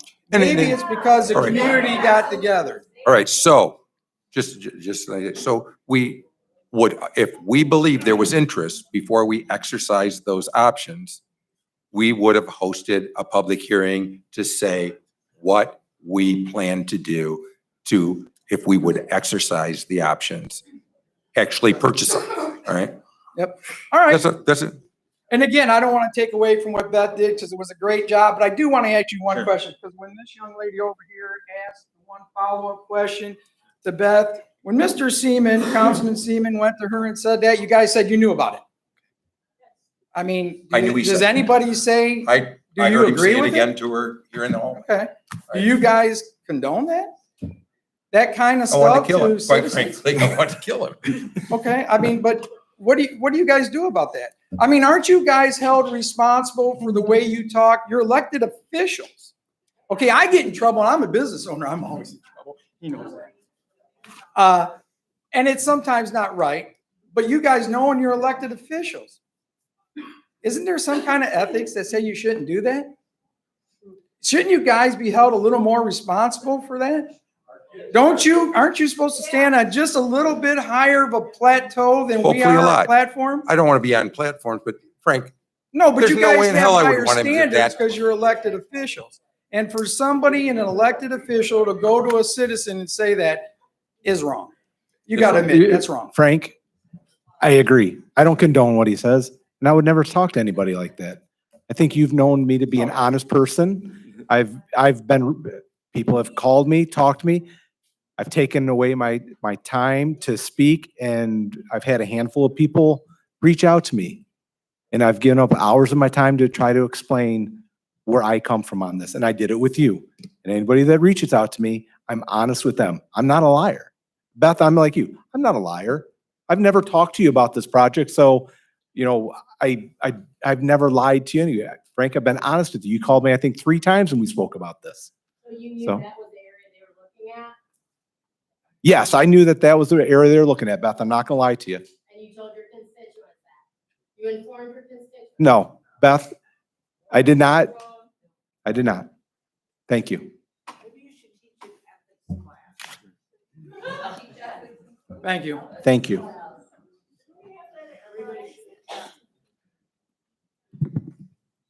Dawn Christian? Dawn, thank you. Good evening. My name is Dawn Kristen. I'm an attorney that represents the Northwest Ohio Building Trades Council and its 21 affiliated local unions. Council President Waldenczak, thank you for allowing me to speak tonight, esteemed members of council, Mayor Safarian, and administration that's here. I'm here tonight because we have over 17,000 men and women that live and work within Northwest Ohio. Many of them, hundreds of them, are residents of Oregon. This council represents, Northwest Ohio Building Trades Council, represents 21 unions. Jobs are at the forefront of everything that we do. Oregon has been one of the communities that has been really at the forefront of industrial development. And for the men and women that work in the Northwest Ohio Building Trades Council, that's critical to our survival. These individuals that live and work within this community contribute to the tax base. These individuals send their children to the fine schools in Oregon. They also shop and support the local businesses that are here. Responsible development is the lifeblood of the people of the Northwest Ohio Building Trades Council. There was discussion about BP and the jobs that they bring here. And any of those of you who may be familiar with what's going on at BP is that they are not always a responsible employer in our community.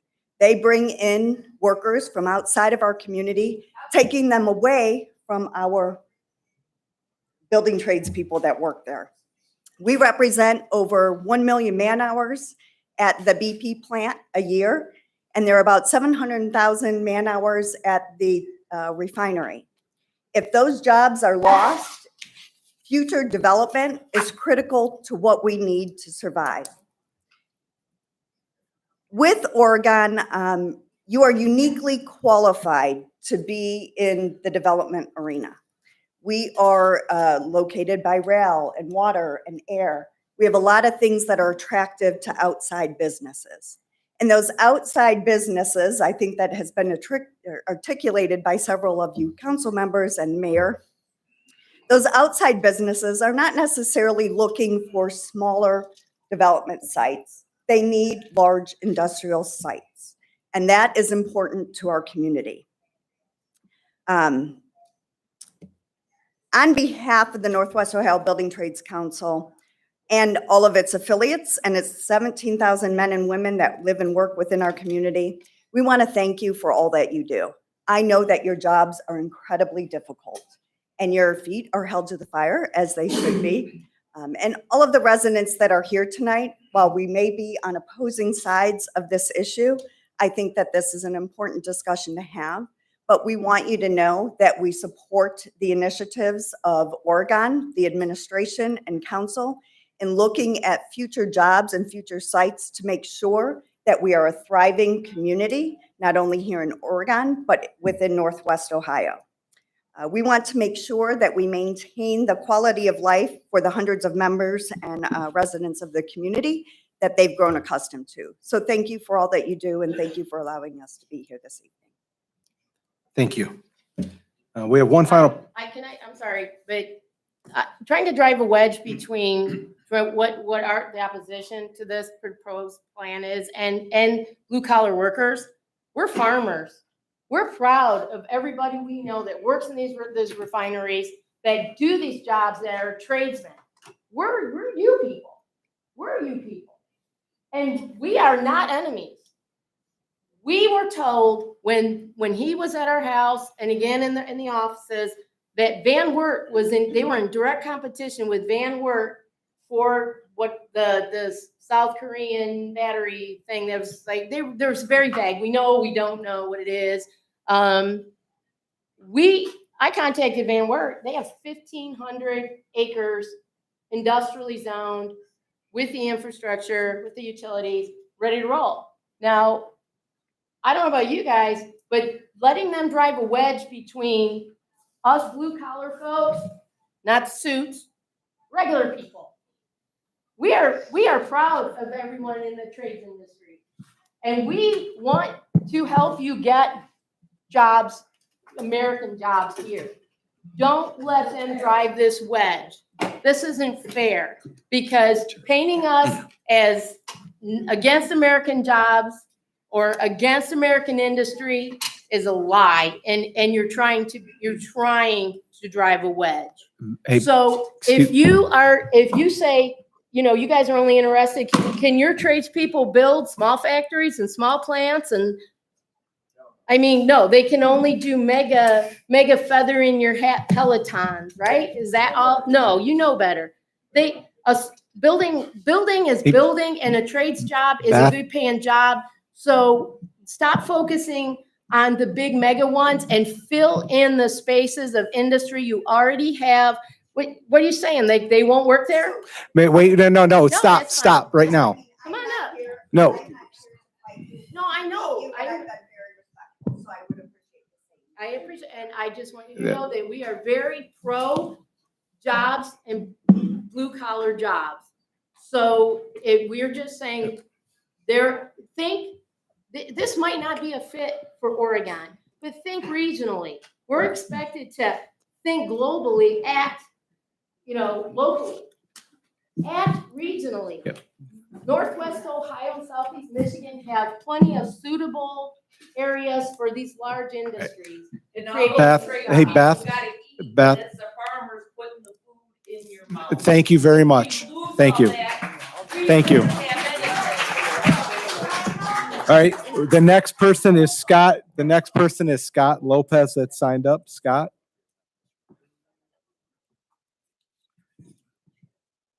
Thank you, Mr. President. My name is Scott Lopez, and I am the business manager of the plumbers, steam fitters, and service mechanics of Northwest Ohio. I represent nearly 1,700 members, and out of that, over 10% live in Oregon. Some of them are second and third generations. They're proud people to live in Oregon. I applaud the council and the administration for looking for economic development areas. We thrive off of economic development. We earn our living off of economic development. We draw our people from the community. That's how we survive. Our apprentices come from the local schools and the local community, which go into become journeymen after their 5-year training. So we appreciate the opportunity for the young generation to come in and still live in Oregon and be able to work in Oregon. This will give them an opportunity to work right here in their backyard where they play and they pay taxes. So we enjoy the opportunity. Thank you. And thank you very much. Thank you. Okay, people, just thank you very much. Thank you very much. That's all the people that have signed up today. We do have, you want to do the fire marriage report? How do you want to proceed? It's up to Yep. you.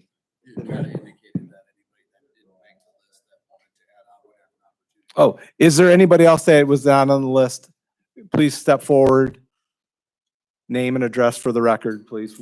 People that didn't sign up, we're going to start going through people that do want to talk. My name is Paul J. Gibbs. I live at 60 Taylor Drive. I don't live around this possible future development site at all, but I feel that I've heard some serious accusations here that need to be answered. If this property is being marketed in a regional form without the owner's consent, that is wrong. And somebody directed this young lady to put this on the market.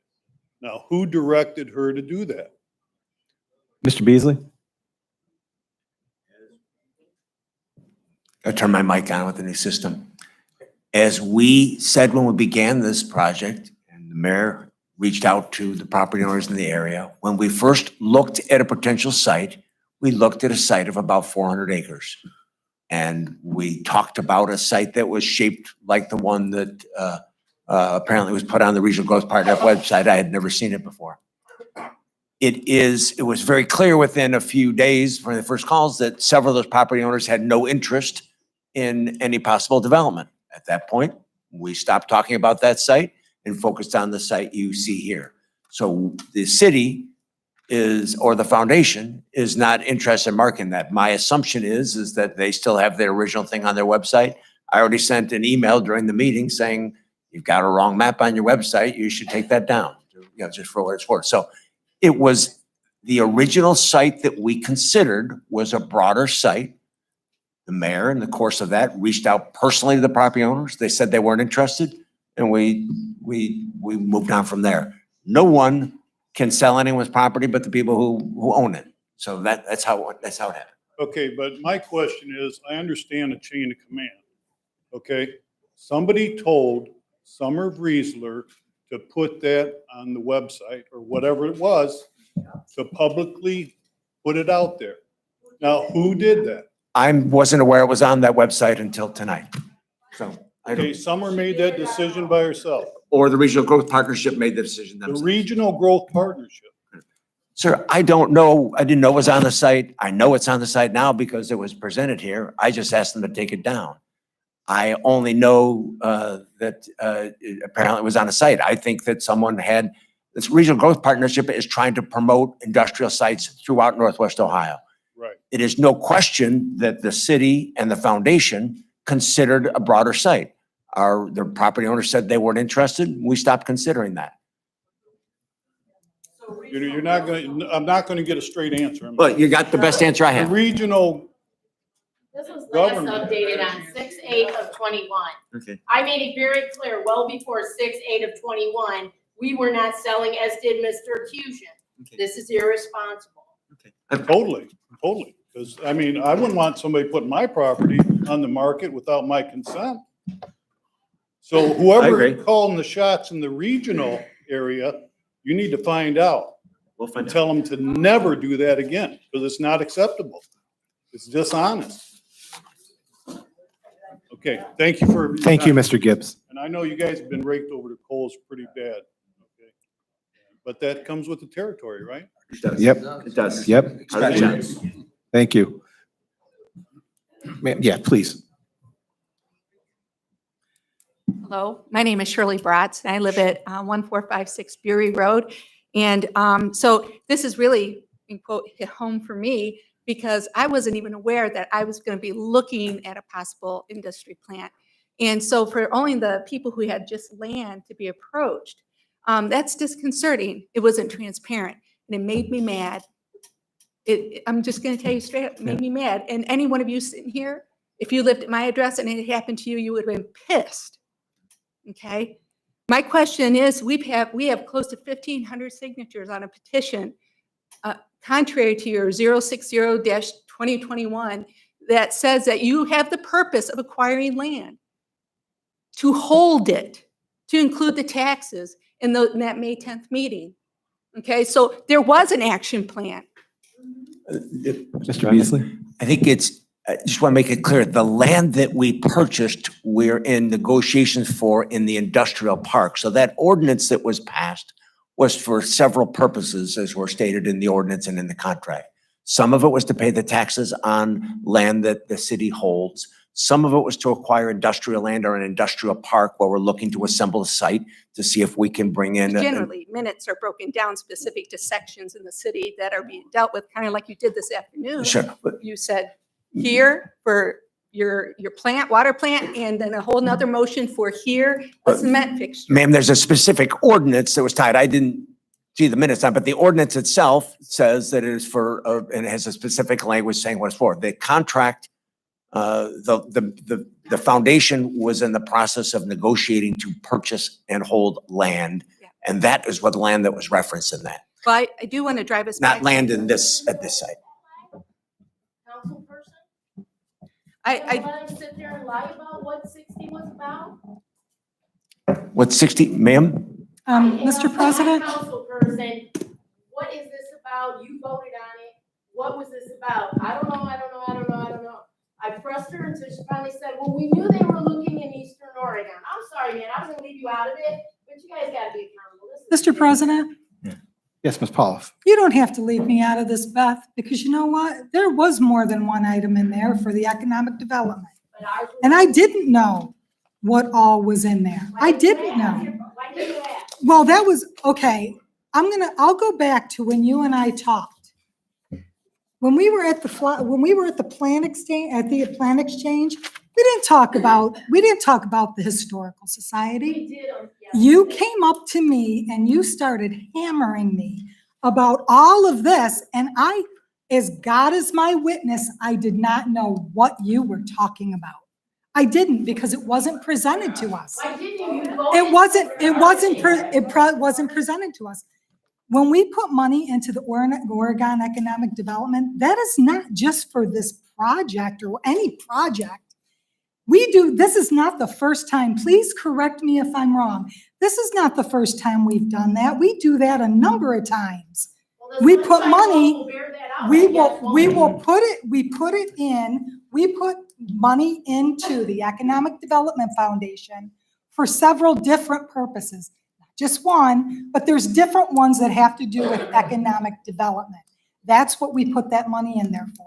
And I told you, when you question me, I don't have the paperwork in front of me. I do know after you told me about it, and that was the first time, and you don't need to call me a liar.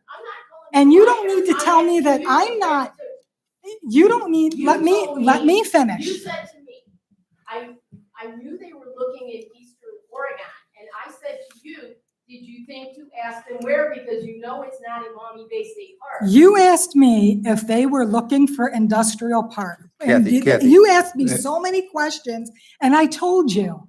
I did not know what you were talking about when it came to this, because this was not Wait a minute. yet brought to the Kathy. attention of council. Kathy. It wasn't. You met earlier with these two, that's part of the Zoom I met meeting. with They those know- two after I spoke to you at the Plan Exchange, because it was the first time that I was hearing about it. And then as soon as I And you talked to called me them, right away to tell me. and I told you, yes, I did call you. that I knew they were looking. I called you and I told you exactly what that meeting was about. You said they were looking at Eastern Oregon. Yes, that's Okay. when I told you. I Sure. didn't know any Can we- of this until you told me at the Ms. Plan Ms. Exchange. Paulus and Ms. Ackerman, can we get back to Shirley that has, Could I, Mr. President, just say one thing about that? We're looking at actually purchasing another piece of property. The Economic Development Foundation has the ability to negotiate. I thought you just told them you don't purchase. That's for this. I'm not talking about this. We're actually looking to expand part of our downtown development project, and roughly another $100,000 will be going towards that. Doesn't leave much left of the 45,000, a little over 100,000 of the 200,000. So the plans really aren't with this in mind, but we have a purchase to make.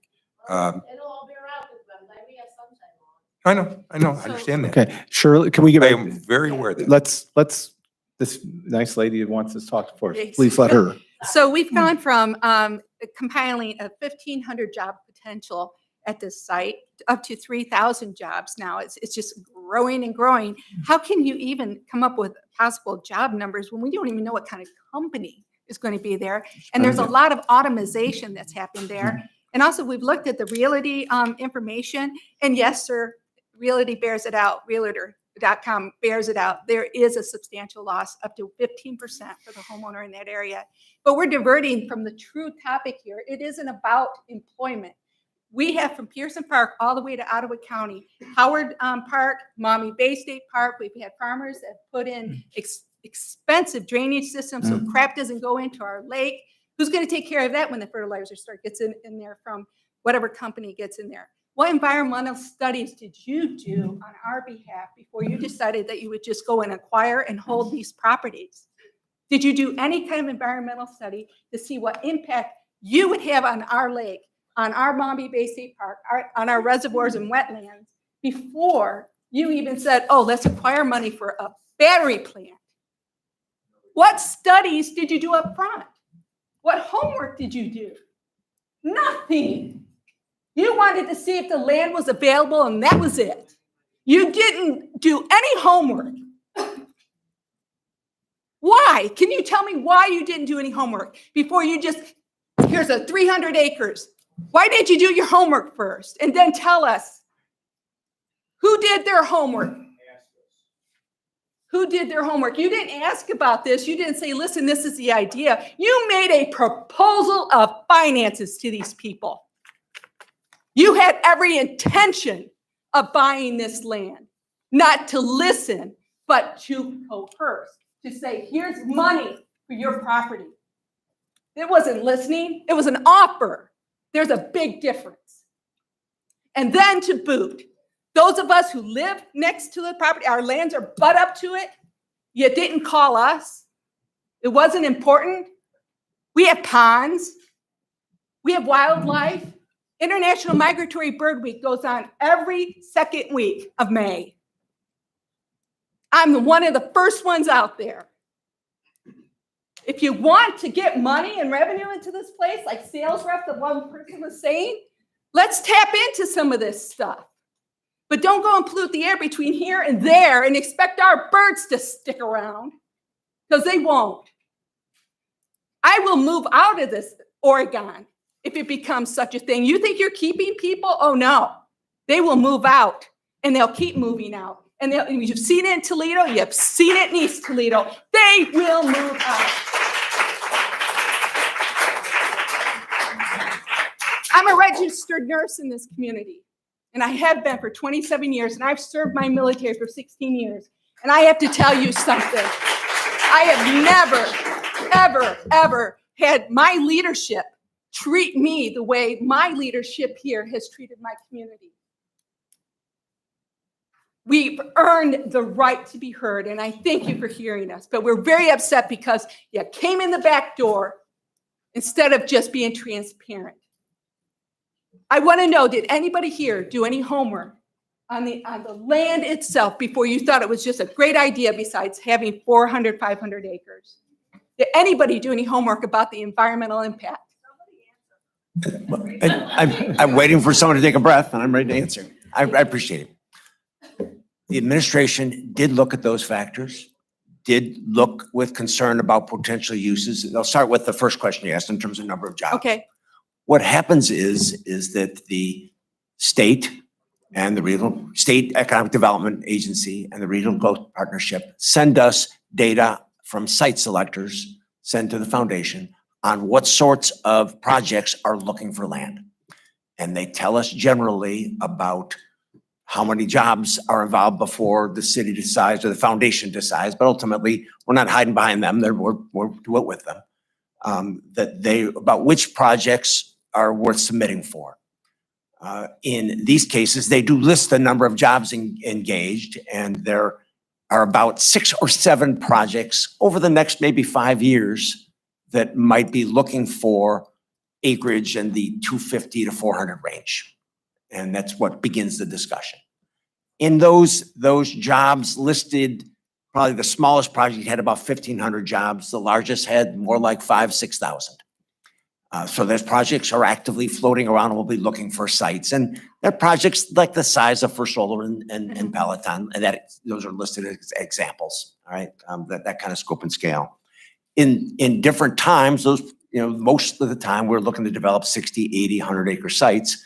The world has evolved, so they're looking for larger sites for a variety of reasons.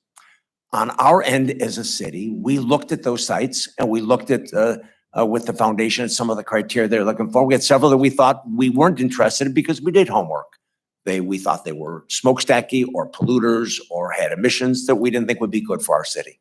Now, that said, we understand, I think we've heard very clearly that people here don't want anything on that site, but that said, the things that we've looked at would be essentially big buildings where they assemble things. That's the sort of things that we have been interested as a city that employ a lot of people to assemble them there.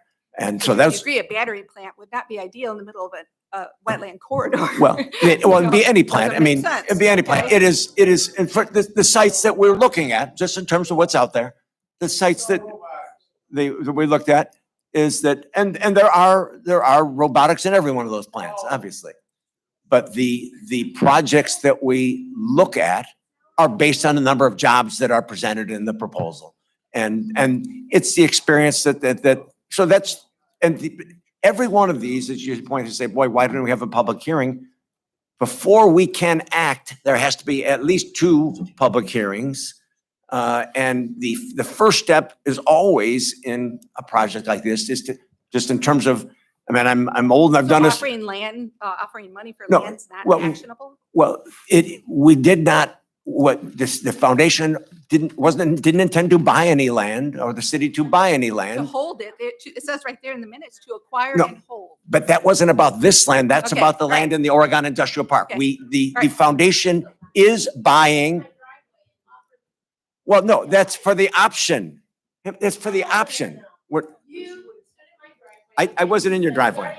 No, no. Okay. this guy was. All right. And you said 20,000 an acre, and then we talked to some of the other property owners who were being offered, anywhere from 20, then Mr. Sheehan was broadcasting it, that you could probably be getting 40,000, and screw y'all. And No then- one got and then- offered any more than 20,000. Okay, look, you wanted to No seal one. the deal, you said, I've got 48 hours to get a hold of these landowners. This is gonna slip by, we need to nail this down. Sure. Well, and in terms of that question that came up, one of the projects was very ripe. And that's what prompted us to move as quickly as we did. That project moved on. I see a lot of emergency ordinances and. Well, emergency, Explain just in what terms, that means. under Ohio law and under Oregon law, Nothing can emergency take a shot just at means this. that we're gonna pass it, that it goes into effect tonight. So when I'm buying a truck, we want to buy the truck because the bid's only good for so many days. That's all an emergency means. Okay, all right, that makes sense. That's all I wanted to know Sure, about that in the that's all. emergency. But, I hear about the refinery and I've got 2 people who started in the refinery over there. And the day they were hired, they were told they had no future there. And now they're retired. We've heard this, and same with my husband at Jeep. Every single time there was a strike, and every single time you're not going to have a job, blah, blah. He's retired 35 years later. I mean. That's our hope. So if this is the justification for riding on the bandwagon of, we got to get this land and we got to jump through, or miss things. It's the one thing we don't want, is those big things missed, is those environmental studies. If we had been told, and somebody would have said, we did an environmental study, this is what we found, it would have just meant the world. Transparency, guys, and I live right there. How come I had to find out this way? Can somebody answer that for me? Why did I have to find out this way? Mr. President? Mr. Beasley. Because before the city or the foundation could act to put a development there, we would have to go through a public hearing process. That's the case, was the case then, and it's still the case now. What it is, and I'm like I said, I'm old, I've done this for almost 40 years now, and I've succeeded sometimes, I've failed sometimes. Every time it begins with first asking the question, doesn't mean it should go that way, but that's the way it's done. Is someone interested who owns land in a potential project? And again, maybe it's not the right way to do it, but that's the way it goes typically. If it is the case that they're not interested, then it just goes away and there is no project. If it's the case that property owners are interested, then we begin a public hearing process and notice, because it has to under law. Nobody could put a project there without rezoning, going through, a significant series of steps and legislation, both on the zoning side and on the economic development side. So and I know if I lived next to it, I'd say I wouldn't be happy to hear about it in any way. Yeah. But I know I wouldn't. But I do know that is the way the project begins. The first question is, are there property owners that are interested in a potential project? If there's not, it goes away, then it's gone. I can tell you that there's probably been 50 times in my career that we've begun the discussion asking the property owners if they're interested. They said no. Nobody heard about it because nothing happened. And so it is the case here that that's always the first threshold question. If nobody's interested, then nothing can happen. If they did happen to be interested and someone could attract a project, then we'd have to go through a public hearing and zoning process. So we understand that, hey, wait a minute moment, but that's the way those things work. And it always begins with someone knocking on your door and saying, hey, are you interested? The biggest concern as a neighbor is if you're one that's getting your door knocked down, you know directly. If your next door neighbor or across the street or a block away, it's kind of more of a concern. So that's how it happens, Yeah. for better, for worse. And you can ask the police department. I've called how many times about the train track down here being blocked both at Bury and Brown at the same time. And there's been twice the emergency has happened that I have not been able to get to my parents. And how this is acceptable. And then to think a factory is going to come in and it's going to block all the more traffic and our resources for first aid is, I mean, all of that is things that need to be considered. I didn't have Sure. access for emergency services, and I have it all documented at least We agree. 70 times. We agree on the train. Under federal law and Ohio law, Ohio cities have almost no authority, or townships either who deal with it, have almost no authority to regulate rail. We can give them tickets, but they don't have to pay. And so we meet with them. We've tried and failed. We've tried and succeeded sometimes, but that is a problem for all of us, whether it be the track right out here. We all know the sites. So that is an ongoing problem. We're aware of it. Bottom line though is for the biggest thing is the environmental impact. I want my Eastern toe sheet to repeat the visit next year. Okay. And we need to preserve our wildlife, you guys. It's not just about the jobs. There's other ways, other means, and I will pay increased taxes if I have to keep these natural resources because you will never be able to buy them again. Shirley, thank you so much. Thank you. Thank you.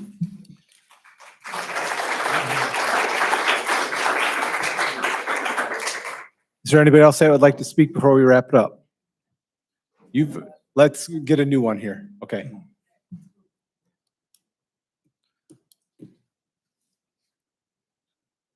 I'm going to be realistic about this as possible. Okay, you can name and address for the record, Okay, please. my apologies. Andrew Pyle, 6515 Brown Road. I'm going to be as realistic about this as possible. I've had a personal experience from working in a factory in the middle of a neighborhood such as, imagine this as the middle of an entire neighborhood like you want to build.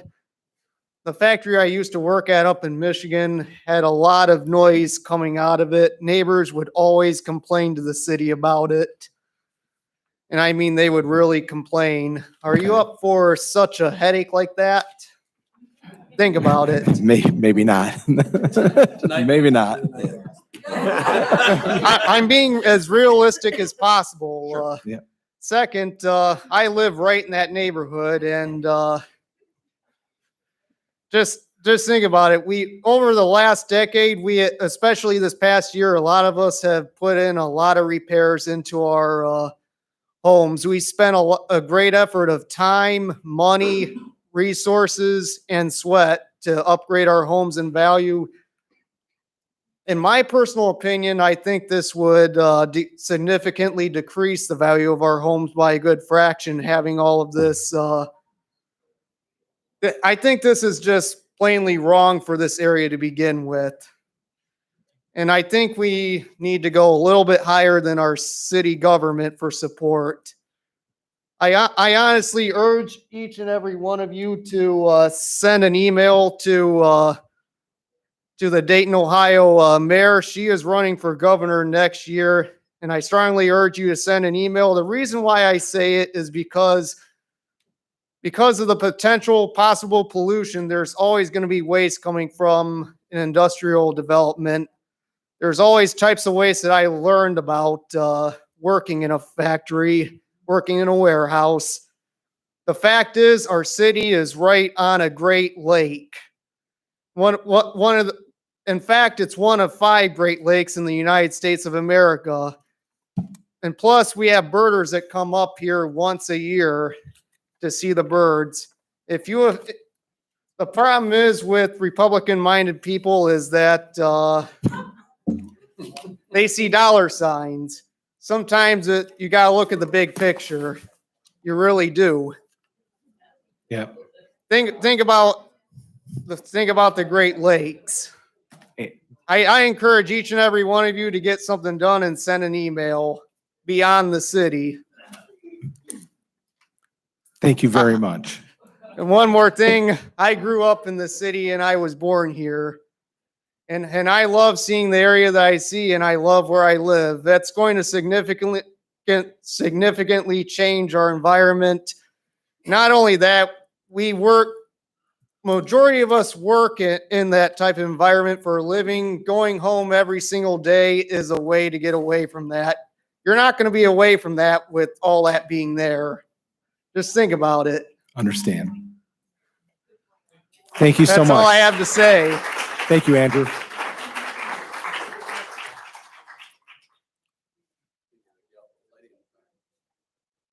Oh, I didn't know. I thought you wanted to talk to somebody. Go ahead. Come on, please. My name is Melissa Lang. I actually live in Lucky, Wood County. And first of all, I'd like to say thank you to all of you because the wetland is a property of mine that I'm a trustee that I have not been approached by any of you, not one. As a property owner, you called my brother on a personal cell phone that's not listed anywhere underneath that property. My address, my phone number is. On which property, ma'am? Brian Cusion. Oh, Brian Cusion. All right. Yeah. I said what And I even, We're not interested in that property. I trust me, I know. Okay. Okay? I called Lucas County, I've called Oregon to verify the number, the address. I checked my mail, nothing. Oh, that number where did I get So it? the question is, I'm a property owner and I've not been notified. Yeah, it's for sale. And I would welcome any of you to come down to where I live because we bought a farm, big farm down in Troy Township. Peloton's coming. Home Depot's there. Pickleton. Come check out the farm ground. It's gone. So if you think this is going to happen, I've already experienced it. A promise is a promise. And just like I told Mr. Lopez, you know, it's supposed to be brotherhood. Brotherhood, his brother's living in that house that he said just to me in the hallway, I know there's nothing I can do about it. Okay. My dad still lives in that house, local 50 member, and there's no respect there. So, Mr. Safarian, Mayor, I just would like to know why I've never been approached by you. Approach for that parcel? Yes. When I talked to Brian, he said he wasn't interested. I didn't know it's listed in his name. No, it's not. It definitely is. Nope. And if That property is listed under BLK Irrevocable Trust. We looked it up. You can call Lucas County, All you right. can check Oregon's records. Well, all right, but whatever I could find is listed. It's my number. I did check the records, Lynn, and I did. And so called- the comment so I would that like to first- say from you, For that first time when I left a message, I never got a response from that then. you're not going to get a Yeah. response. I understand. I In your understand. remark about the trees being a great barrier, that's disrespectful. I said, I mean, I know I don't live here, but I still pay taxes here. I said that those trees do make a good buffer there. It was a great looking tree setup. Buffer is in between the two wetlands. All right. If they were there, I said it would be a good deal to leave them there. It's exactly right. No, It's exactly right. I just think transparency is clearly not here. This is the attorney for Sheehan's. They had your name right there with your personal number. Yeah, I mean, I've never been approached once. And I think to call somebody on a personal cell phone, I mean, there's got to be a more professional way to do this. I'm just trying to get as, As a property Correct owner, as I'm possible. very disappointed. sorry, if I would have known it was yours, I would have called you. So I think you should check your sources first before you start offering land for sale that nobody knows how it got for sale. Thank you for your time. Thank you, Melissa.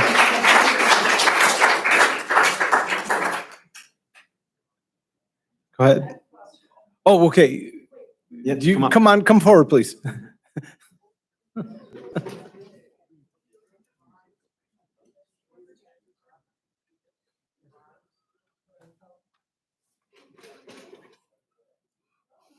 Hello, my name is Rose Murphy and I live at 1155 Lyons Road. Rose Murphy? Yes. Okay, thank you. Okay. All of you live in Oregon? All of you? Oh, you leave? I do. Oh, you make the decisions and then No. you leave. And we're stuck here with what you make. Now, are you voted in? No. Okay. Now, I went to Clay High School. I lived by Sun Oil. I know Mike. Sun Oil's still there. My grandpa retired from it. We know. I mean, come on. This is definitely not the place. This is not good.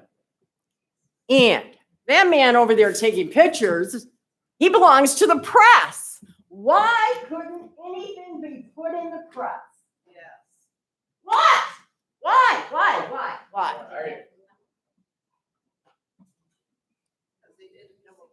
Transparency. Didn't you think you guys go out to enough functions that people were going to be, and then we get information and people are mad and this is wrong and this is wrong and that's right. And who bought Lucky Farmers? No idea. I have no idea. No idea. Oh, the scuttlebutt is Oregon. Now see, transparency. Why couldn't you just be transparent? Then no one would be going, wow, what's up now? Hey, what are they doing now? How are they going to screw us now? Do you have any understanding of that feeling when you find out something you don't even know is going on? It's not a pleasant feeling. It's like, quite frankly, bend over. And I don't like it. It should have been in the press. It should have been out there. And if that's the way you have to do business, then something has to change. Because that's not right. I'm done. Thank you, Rose. I had Miss Price that's been up 4 times and I've sat her back down. So let Miss Price go again.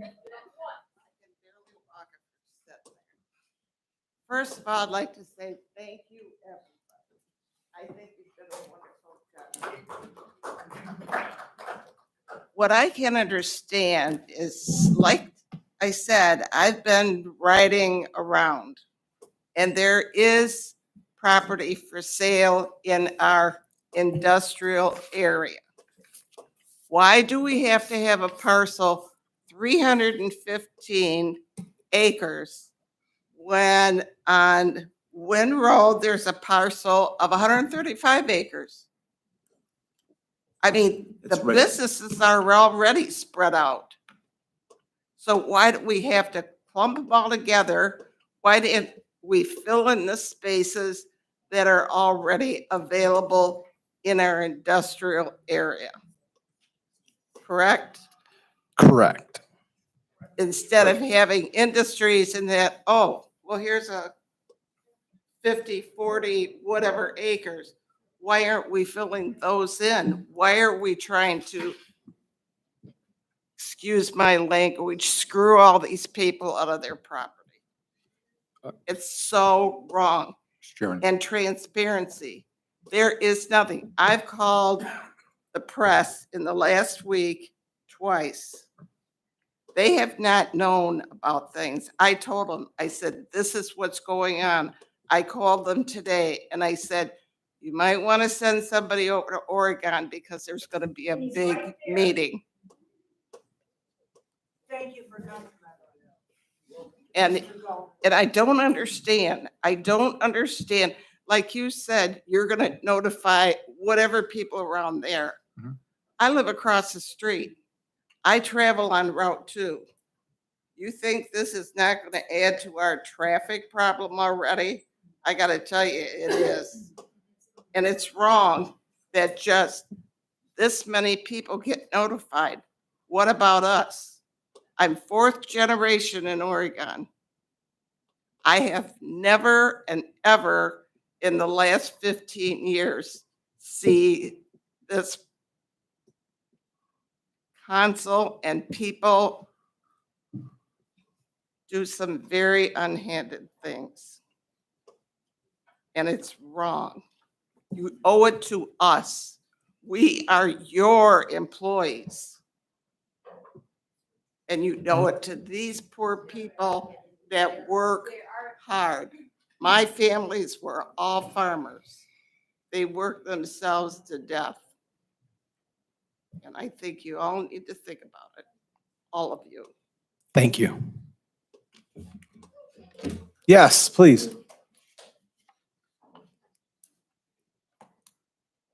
have a quick question. Sure. My name is Janet Eppard, and I live at 1481 Bury Road. This is my backyard, okay? Now, my question is, earlier it was said that notices would go out to everybody in this room when any action was taken, but it was said whoever signed in. We were not asked to sign in. I don't want to miss this because I've missed enough. Mr. Beasley.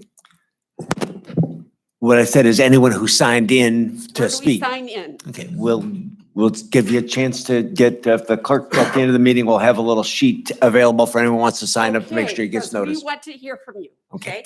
And there would only be a hearing though, if the city were to move forward at some point in the future and seek to change zoning.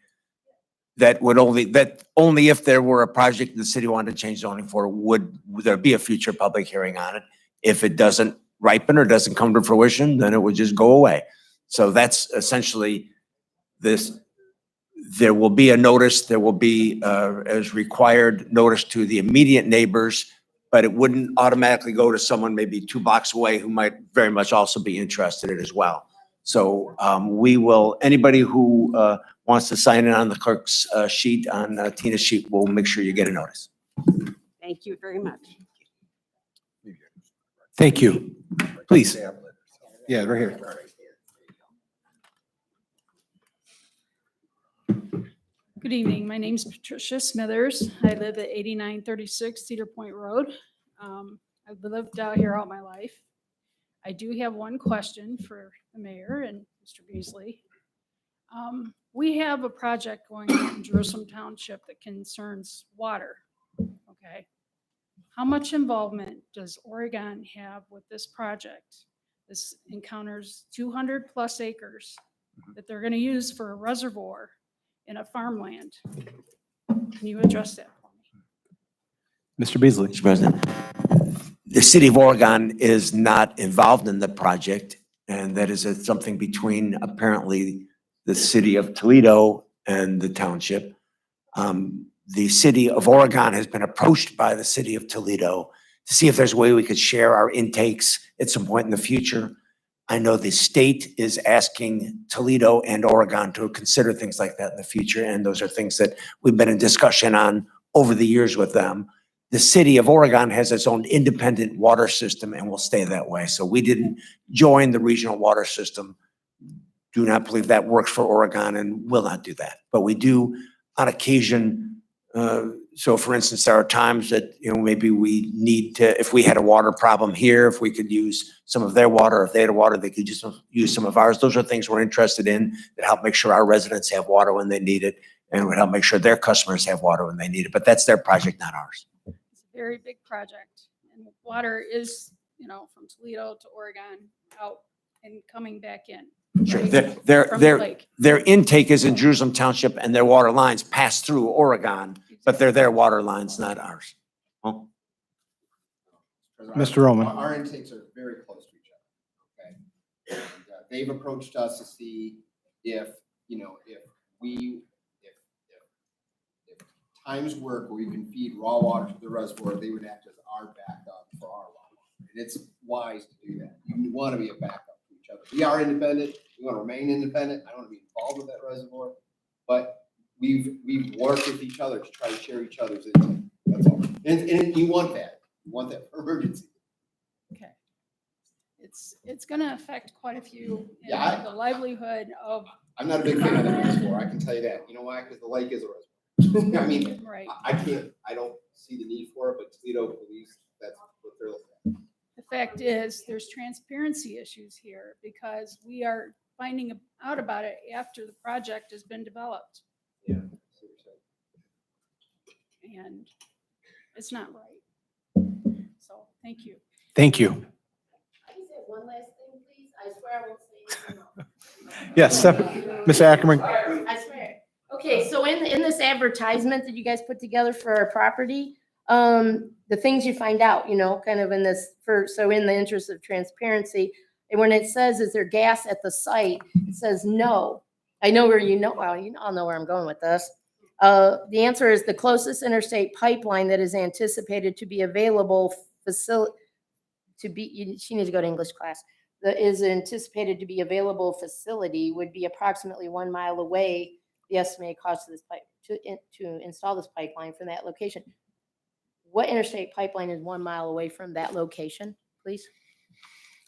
Because there is a theory that you guys are gonna run it up, because we were approached about them putting in the pipeline a couple years ago. A guy asked for permission to survey between your house and our woods and head north, south to north.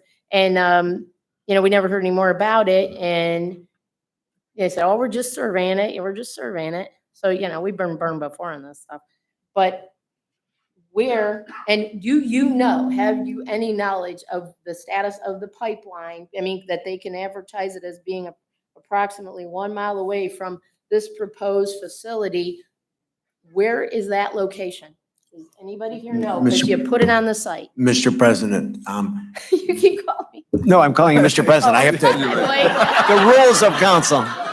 President. I'm like looking at. No, but the rules of council say when you I speak, you got address you, Mr. I President. got So, You just kind of shortcutted, Mr. President. I'm gonna. all right, Okay. Mr. President.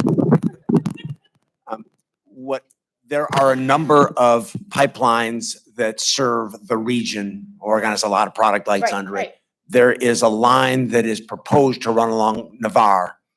There are a number of routes. East-west? And part of that's under consideration, yes, that we've been approached by pipeline companies interested in running You're going on east-west. record as that's a pipeline that's gonna run east-west Well, down. I'm going that, I don't know which pipeline exactly. Okay, What- well, you're advertising it that it's going to be available approximately 1 mile away, and you already know the cost to run it to them. So apparently you know where the location is, if you know how much it costs to run it. Okay, well, I'll have to look at that. Okay, well, we're just asking. Okay. Will you let us know about the pipeline before they're digging? Thanks. Somebody has to, the city can't put in the pipeline, and that's a private business that have to do it, but I know they're looking at some options. You have to, we have a young lady over here. Yeah, thank you. All right. Name and address for the record, please. Sharon Newton, 1660 Spring Forest Drive. Okay, Columbia Gas bought the 4200 block of Brown Road. It was a farmhouse for $500,000. And they have that section. So that's almost on the corner of Lallendorf and Brown. So that's about a mile away from Bury Road. And no one knows, and they tore down the beautiful little farmhouse and cut all the trees down.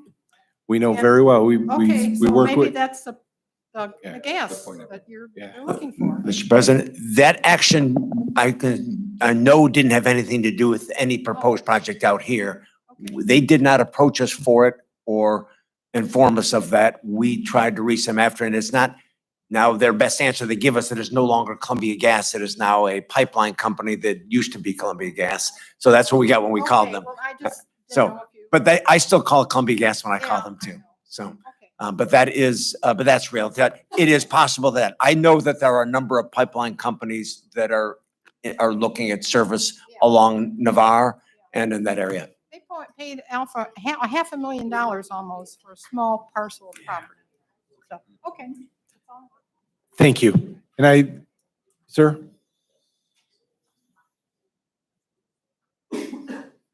David Moser, 1435 Bury Road. My property butts up right against there. Oregon's a beautiful community, been here 45 years plus, but I'm considering relocating. My fiance lives in Sylvania, and this is definitely making the decision a lot easier for me. This is beautiful development here. And when I mean development, I just mean wildlife, farm ground, farmers first. And I'm pro-union, so I believe in jobs. But at the cost of this area, I wish there was a 300-acre site somewhere in Oregon so we could get the revenue here. But this is not the place. If I had opportunity to buy and go back deeper, if I could talk to Sheehan, but I can't give him 40 grand a year. I mean, an acre. Neither can we. No, I have no problem writing a check. So for the record, I'm opposed. Okay. Thank you. Like, there's nothing I could say that the women said they outbeat the men here. Thank you. Thank you. All right. All right. At this point in time, we're going to move on with finish our legislative session, and we'll go to the mayor's report. Mayor, wait, do you want to do the fire station, or you want to do the mayor's report and just do them at the end? All right, do it first. Mr. Hartman, you ready? We are ready. Jim? Okay. Where's Steve for this? Paul. Hey. Paul. Yeah. Where's Steve for this? Where's Steve for this? Then don't come then. I was going to sign your petition. If you don't want to come here, then go. Oh, I got enough. 280 right now. Good. Thanks, Dennis.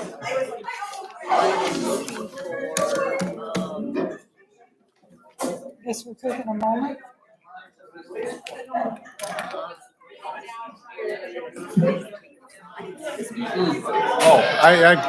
Usually right when you come in, Yes, right here. paper is usually at the podium.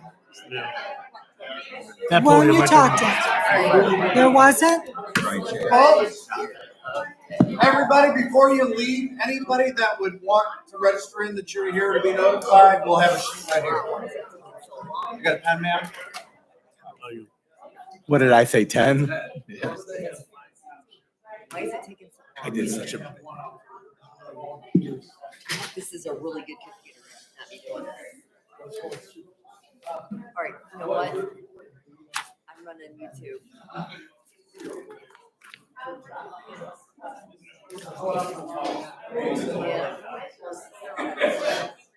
Other appointments. Spangler, it's a fireman. It's a fireman and some people for. I don't give a. Resignation for.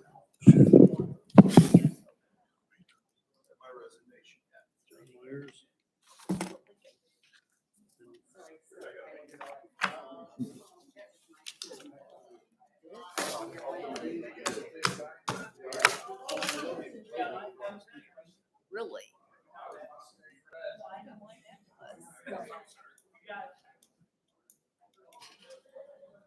Wow, it's like.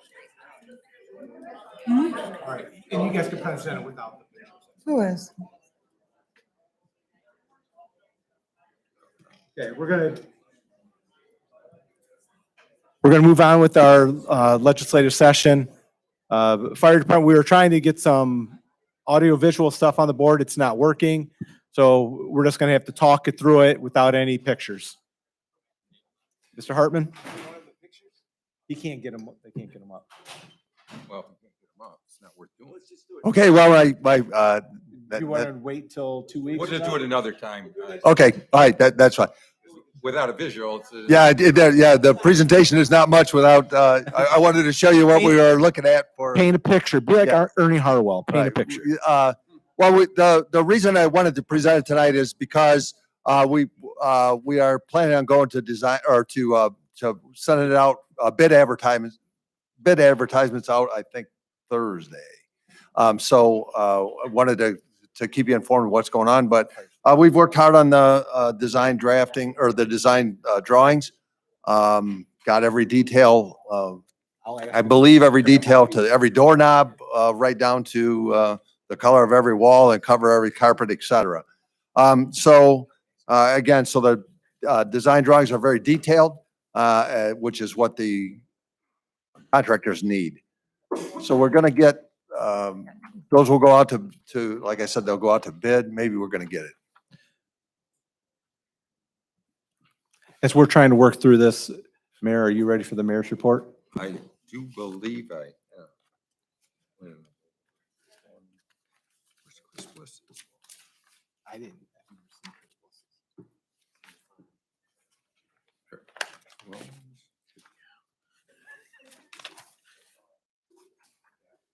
I don't think it's handy. Here it is, here it is. I got it. Promotion, I want to do the retirements first. Okay.